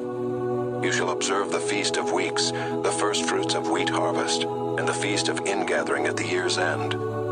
3 times in the year shall all your males appear before the Lord God, the God of Israel. For I will cast out nations before you, and enlarge your borders. No one shall covet your land when you go up to appear before the Lord your God 3 times in the year.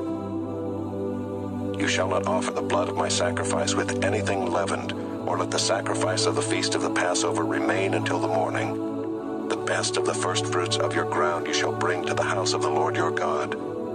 You shall not boil a young goat in its mother's milk. And the Lord said to Moses, Write these words, for in accordance with these words I have made a covenant with you and with Israel.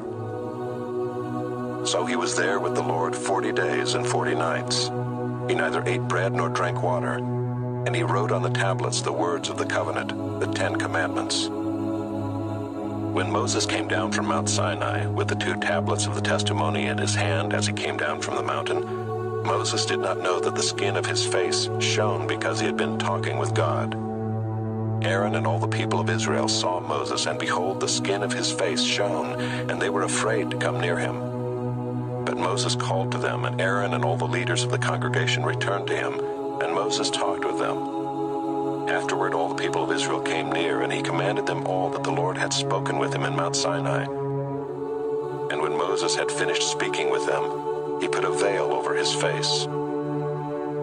Whenever Moses went in before the Lord to speak with him, he would remove the veil until he came out. And when he came out and told the people of Israel what he was commanded, the people of Israel would see the face of Moses, that the skin of Moses' face was shining.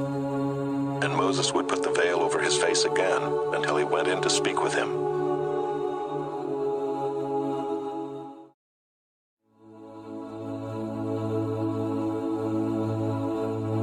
Exodus, chapter 35.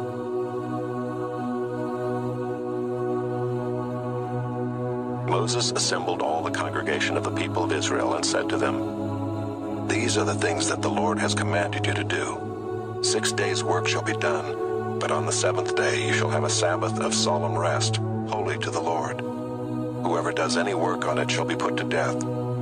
You shall kindle no fire in all your dwelling places on the Sabbath day. Moses said to all the congregation of the people of Israel, This is the thing that the Lord has commanded. Take from among you a contribution to the Lord. Whoever is of a generous heart, let him bring the Lord's contribution, gold, silver, and bronze, blue and purple and scarlet yarns, and fine twined linen, goat's hair, tanned ram skins and goat skins, acacia wood, oil for the light, spices for the anointing oil and for the fragrant incense, and onyx stones and stones for setting, for the ephod and for the breastpiece. Let every skillful craftsman among you come and make all that the Lord has commanded: the tabernacle, its tent and its covering, its hooks and its frames, its bars, its pillars and its bases, the ark with its poles, the mercy seat and the veil of the screen, the table with its poles and all its utensils, and the bread of the presence, the lampstand also for the light with its utensils and its lamps, and the oil for the light, and the altar of incense with its poles, and the anointing oil and the fragrant incense, and the screen for the door at the door of the tabernacle, the altar of burnt offering with its grating of bronze, its poles and all its utensils, the basin and its stand, the hangings of the court, its pillars and its bases, and the screen for the gate of the court, the pegs of the tabernacle and the pegs of the court and their cords, the finely worked garments for ministering in the holy place, the holy garments for Aaron the priest, and the garments of his sons for their service as priests. Then all the congregation of the people of Israel departed from the presence of Moses, and they came, everyone whose heart stirred him, and everyone whose spirit moved him, and brought the Lord's contribution to be used for the tent of meeting, and for all its service, and for the holy garments. So they came, both men and women. All who were of a willing heart brought brooches and earrings and signet rings and armlets, all sorts of gold objects, every man dedicating an offering of gold to the Lord. And everyone who possessed blue or purple or scarlet yarns or fine linen or goat's hair or tanned ram skins or goat skins brought them. Everyone who could make a contribution of silver or bronze brought it as the Lord's contribution. And everyone who possessed acacia wood of any use in the work brought it. And every skillful woman spun with her hands, and they all brought what they had spun in blue and purple and scarlet yarns and fine twined linen. All the women whose hearts stirred them to use their skill spun the goat's hair. And the leaders brought onyx stones and stones to be set for the ephod and for the breastpiece, and spices and oil for the light, and for the anointing oil, and for the fragrant incense. All the men and women, the people of Israel, whose heart moved them to bring anything for the work that the Lord had commanded by Moses to be done, brought it as a freewill offering to the Lord. Then Moses said to the people of Israel, "See, the Lord has called by name Bezaleel the son of Uri, son of Hur, of the tribe of Judah, and he has filled him with the Spirit of God, with skill, with intelligence, with knowledge, and with all craftsmanship, to devise artistic designs, to work in gold and silver and bronze, in cutting stones for setting, and in carving wood, for work in every skilled craft. And he has inspired him to teach, both him and Oholiab the son of Ahisamach of the tribe of Dan. He has filled them with skill to do every sort of work done by an engraver or by a designer or by an embroiderer in blue and purple and scarlet yarns and fine twined linen, or by a weaver, by any sort of workman or skilled designer."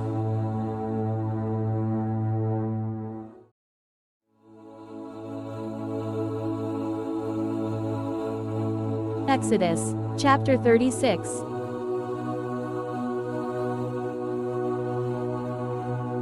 Bezaleel and Oholiab and every craftsman in whom the Lord has put skill and intelligence to know how to do any work in the construction of the sanctuary shall work in accordance with all that the Lord has commanded. And Moses called Bezaleel and Oholiab and every craftsman in whose mind the Lord had put skill, everyone whose heart stirred him up to come to do the work. And they received from Moses all the contribution that the people of Israel had brought for doing the work on the sanctuary. They still kept bringing him free will offerings every morning, so that all the craftsmen who were doing every sort of task on the sanctuary came, each from the task that he was doing, and said to Moses, "The people bring much more than enough for doing the work that the Lord has commanded us to do." So Moses gave command, and word was proclaimed throughout the camp, "Let no man or woman do anything more for the contribution for the sanctuary." So the people were restrained from bringing, for the material they had was sufficient to do all the work and more. And all the craftsmen among the workmen made the tabernacle with 10 curtains. They were made of fine twined linen and blue and purple and scarlet yarns, with cherubim skillfully worked. The length of each curtain was 28 cubits, and the breadth of each curtain 4 cubits. All the curtains were the same size. He coupled 5 curtains to one another, and the other 5 curtains he coupled to one another. He made loops of blue on the edge of the outermost curtain of the first set. Likewise he made them on the edge of the outermost curtain of the second set. He made 50 loops on the one curtain, and he made 50 loops on the edge of the curtain that was in the second set. The loops were opposite one another, and he made 50 clasps of gold and coupled the curtains one to the other with clasps, so that the tabernacle was a single whole. He also made curtains of goat's hair for a tent over the tabernacle. He made 11 curtains. The length of each curtain was 30 cubits, and the breadth of each curtain 4 cubits. The 11 curtains were the same size. He coupled 5 curtains by themselves, and 6 curtains by themselves. And he made 50 loops on the edge of the outermost curtain of the one set, and 50 loops on the edge of the other connecting curtain. And he made 50 clasps of bronze to couple the tent together, that it might be a single whole. And he made for the tent a covering of tanned ram skins and goat skins. Then he made the upright frames for the tabernacle of acacia wood. 10 cubits was the length of a frame, and 1.5 cubits the breadth of each frame. Each frame had 2 tenons for fitting together. He did this for all the frames of the tabernacle. The frames for the tabernacle he made thus: 20 frames for the south side, and he made 40 bases of silver under the 20 frames, 2 bases under one frame for its 2 tenons, and 2 bases under the next frame for its 2 tenons. For the second side of the tabernacle on the north side, he made 20 frames and their 40 bases of silver, 2 bases under one frame, and 2 bases under the next frame. For the rear of the tabernacle westward he made 6 frames.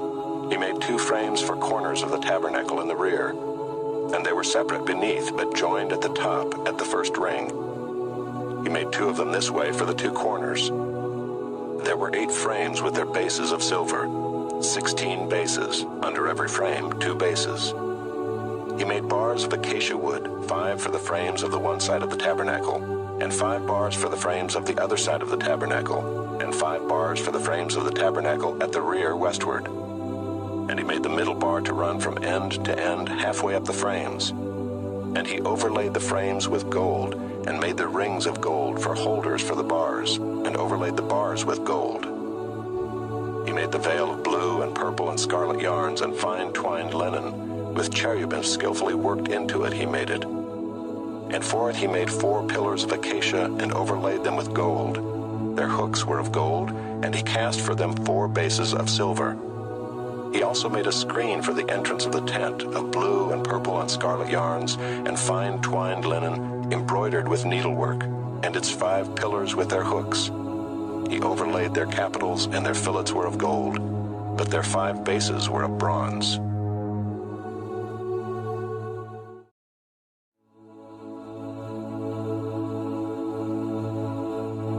Exodus, chapter 37.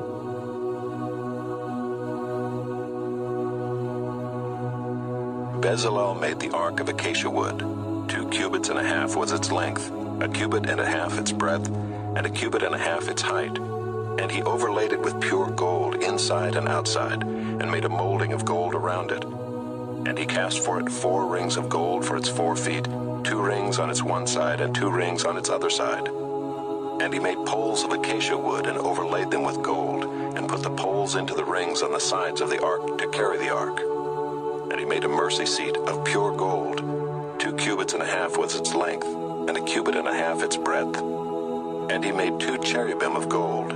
He made them of hammered work on the 2 ends of the mercy seat, 1 cherub on the one end, and 1 cherub on the other end. Of one piece with the mercy seat he made the cherubim on its 2 ends. The cherubim spread out their wings above, overshadowing the mercy seat with their wings, with their faces one to another. Toward the mercy seat were the faces of the cherubim. He also made the table of acacia wood. 2 cubits was its length, 1 cubit its breadth, and 1 cubit and a half its height. And he overlaid it with pure gold, and made a molding of gold around it. And he made a rim around it, a handbreadth wide, and made a molding of gold around the rim. He cast for it 4 rings of gold, and fastened the rings to the 4 corners at its 4 legs. Close to the frame were the rings, as holders for the poles to carry the table. He made the poles of acacia wood to carry the table, and overlaid them with gold. And he made the vessels of pure gold that were to be on the table, its plates and dishes for incense, and its bowls and flagons with which to pour drink offerings. He also made the lampstand of pure gold. He made the lampstand of hammered work. Its base, its stem, its cups, its calices, and its flowers were one piece with it. And there were 6 branches going out of its sides, 3 branches of the lampstand out of one side of it, and 3 branches of the lampstand out of the other side of it. 3 cups made like almond blossoms, each with calyx and flower on one branch, and 3 cups made like almond blossoms, each with calyx and flower on the other branch. So for the 6 branches going out of the lampstand. And on the lampstand itself were 4 cups made like almond blossoms, with their calices and flowers, and a calyx of one piece with it under each pair of the 6 branches going out of it. Their calices and their branches were of one piece with it. The whole of it was a single piece of hammered work of pure gold. And he made its 7 lamps and its tongs and its trays of pure gold. He made it and all its utensils out of a talent of pure gold. He made the altar of incense out of acacia wood. Its length was 1 cubit, and its breadth was 1 cubit. It was square, and 2 cubits was its height. Its horns were of one piece with it. He overlaid it with pure gold, its top and around its sides and its horns. And he made a molding of gold around it, and made 2 rings of gold on it under its molding, on 2 opposite sides of it, as holders for the poles with which to carry it. And he made the poles of acacia wood, and overlaid them with gold. He made the holy anointing oil also, and the pure fragrant incense, blended as by the perfumer.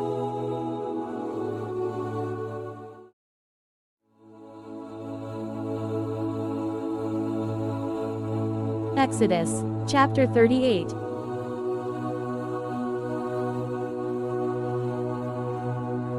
He made the altar of burnt offering of acacia wood. 5 cubits was its length, and 5 cubits its breadth.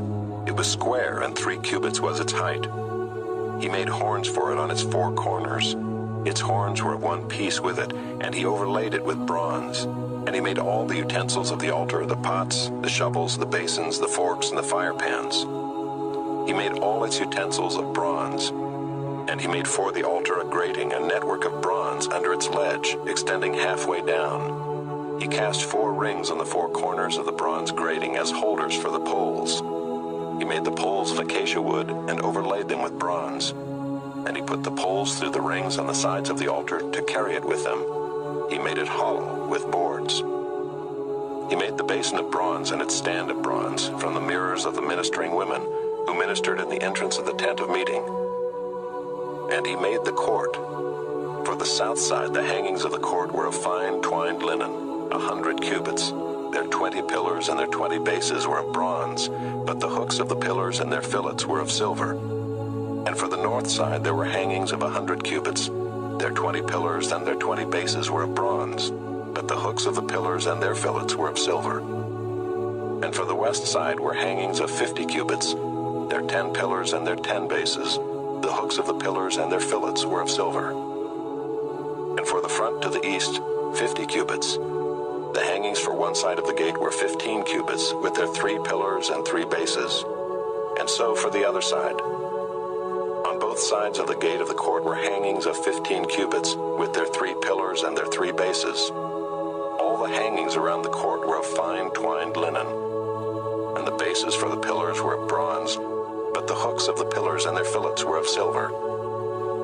The overlaying of their capitals was also of silver, and all the pillars of the court were filleted with silver. And the screen for the gate of the court was embroidered with needlework in blue and purple and scarlet yarns, and fine twined linen. It was 20 cubits long and 5 cubits high in its breadth, corresponding to the hangings of the court. And their pillars were 4 in number. Their 4 bases were of bronze, their hooks of silver, and the overlaying of their capitals and their fillets of silver. And all the pegs for the tabernacle and for the court all around were of bronze. These are the records of the tabernacle of the testimony, as they were recorded at the commandment of Moses, the responsibility of the Levites under the direction of Ithamar the son of Aaron the priest. Bezaleel the son of Uri the son of Hur of the tribe of Judah made all that the Lord commanded Moses, and with him was Oholiab the son of Ahisamach of the tribe of Dan, an engraver and designer and embroiderer in blue and purple and scarlet yarns and fine twined linen. All the gold that was used for the work and all the construction of the sanctuary, the gold from the offering, was 29 talents and 730 shekels by the shekel of the sanctuary.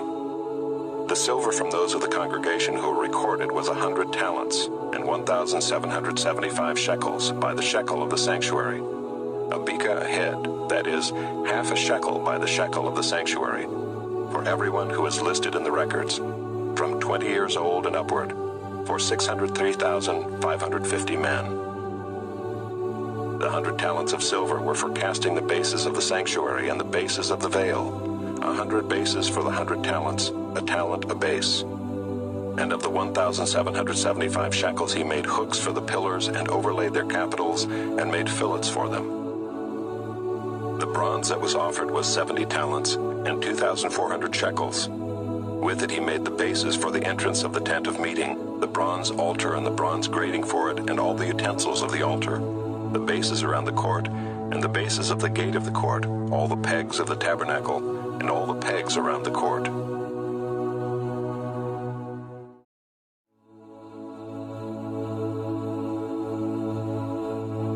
Exodus, chapter 39.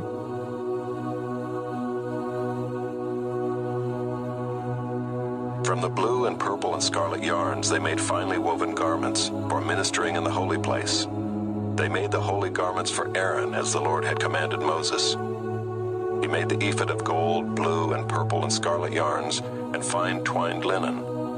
And they hammered out gold leaf, and he cut it into threads to work into the blue and purple and the scarlet yarns and into the fine twined linen in skilled design. They made for the ephod attaching shoulder pieces joined to it at its 2 edges, and the skillfully woven band on it was of one piece with it and made like it of gold, blue, and purple and scarlet yarns and fine twined linen, as the Lord had commanded Moses. They made the onyx stones enclosed in settings of gold filigree and engraved like the engravings of a signet, according to the names of the sons of Israel. And he set them on the shoulder pieces of the ephod to be stones of remembrance for the sons of Israel, as the Lord had commanded Moses. He made the breastpiece in skilled work in the style of the ephod, of gold, blue, and purple and scarlet yarns, and fine twined linen. It was square. They made the breastpiece doubled, a span its length, and a span its breadth when doubled. And they set in it 4 rows of stones. A row of sardius, topaz, and carbuncle was the first row, and the second row, an emerald, a sapphire, and a diamond, and the third row, a jacinth, an agate, and an amethyst, and the fourth row, a beryl, an onyx, and a jasper. They were enclosed in settings of gold filigree. There were 12 stones with their names according to the names of the sons of Israel. They were like signets, each engraved with its name for the 12 tribes. And they made on the breastpiece twisted chains like cords of pure gold. And they made 2 settings of gold filigree and 2 gold rings, and put the 2 rings on the 2 edges of the breastpiece. And they put the 2 cords of gold and the 2 rings at the edges of the breastpiece. They attached the 2 ends of the 2 cords to the 2 settings of filigree. Thus they attached it in front to the shoulder pieces of the ephod. Then they made 2 rings of gold and put them at the 2 ends of the breastpiece on its inside edge next to the ephod. And they made 2 rings of gold and attached them in front to the lower part of the 2 shoulder pieces of the ephod at its seam above the skillfully woven band of the ephod. And they bound the breastpiece by its rings to the rings of the ephod with a lace of blue, so that it should lie on the skillfully woven band of the ephod, and that the breastpiece should not come loose from the ephod, as the Lord had commanded Moses.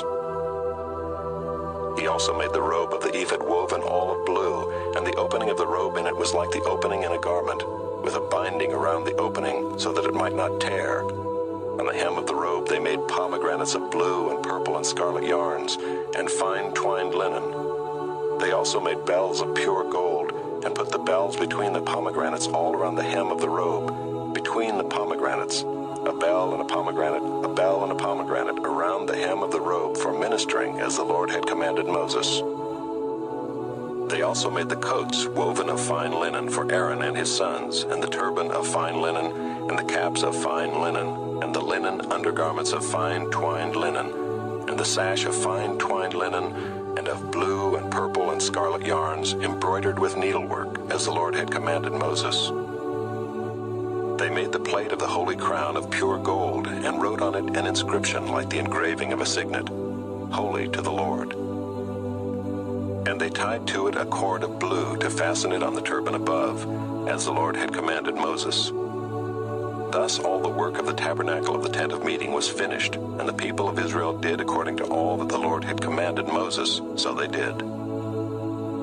Then they brought the tabernacle to Moses, the tent and all its utensils, its hooks, its frames, its bars, its pillars, and its bases, the covering of tanned ram skins and goat skins, and the veil of the screen, the ark of the testimony with its poles and the mercy seat, the table with all its utensils and the bread of the presence, the lampstand of pure gold and its lamps with a lamp set and all its utensils, and the oil for the light, the golden altar, the anointing oil and the fragrant incense, and the screen for the entrance of the tent, the bronze altar and its grating of bronze, its poles and all its utensils, the basin and its stand, the hangings of the court, its pillars and its bases, and the screen for the gate of the court, its cords and its pegs, and all the utensils for the service of the tabernacle, for the tent of meeting, the finely worked garments for ministering in the holy place, the holy garments for Aaron the priest, and the garments of his sons for their service as priests.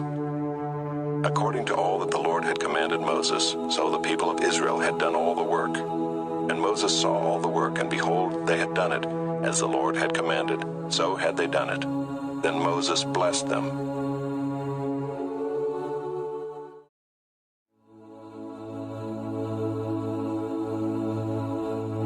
Exodus, chapter 40.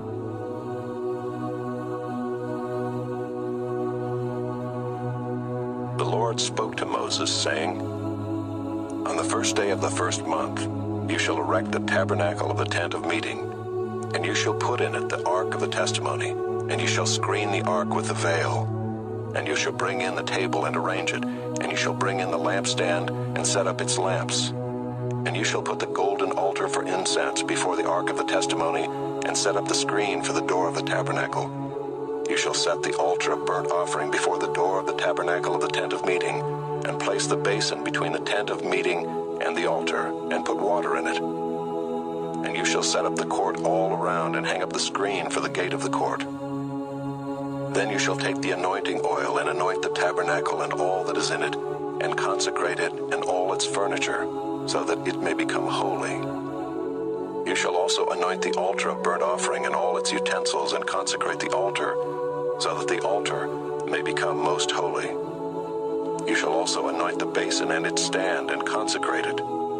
Then you shall bring Aaron and his sons to the entrance of the tent of meeting, and shall wash them with water, and put on Aaron the holy garments. And you shall anoint him and consecrate him, that he may serve me as priest.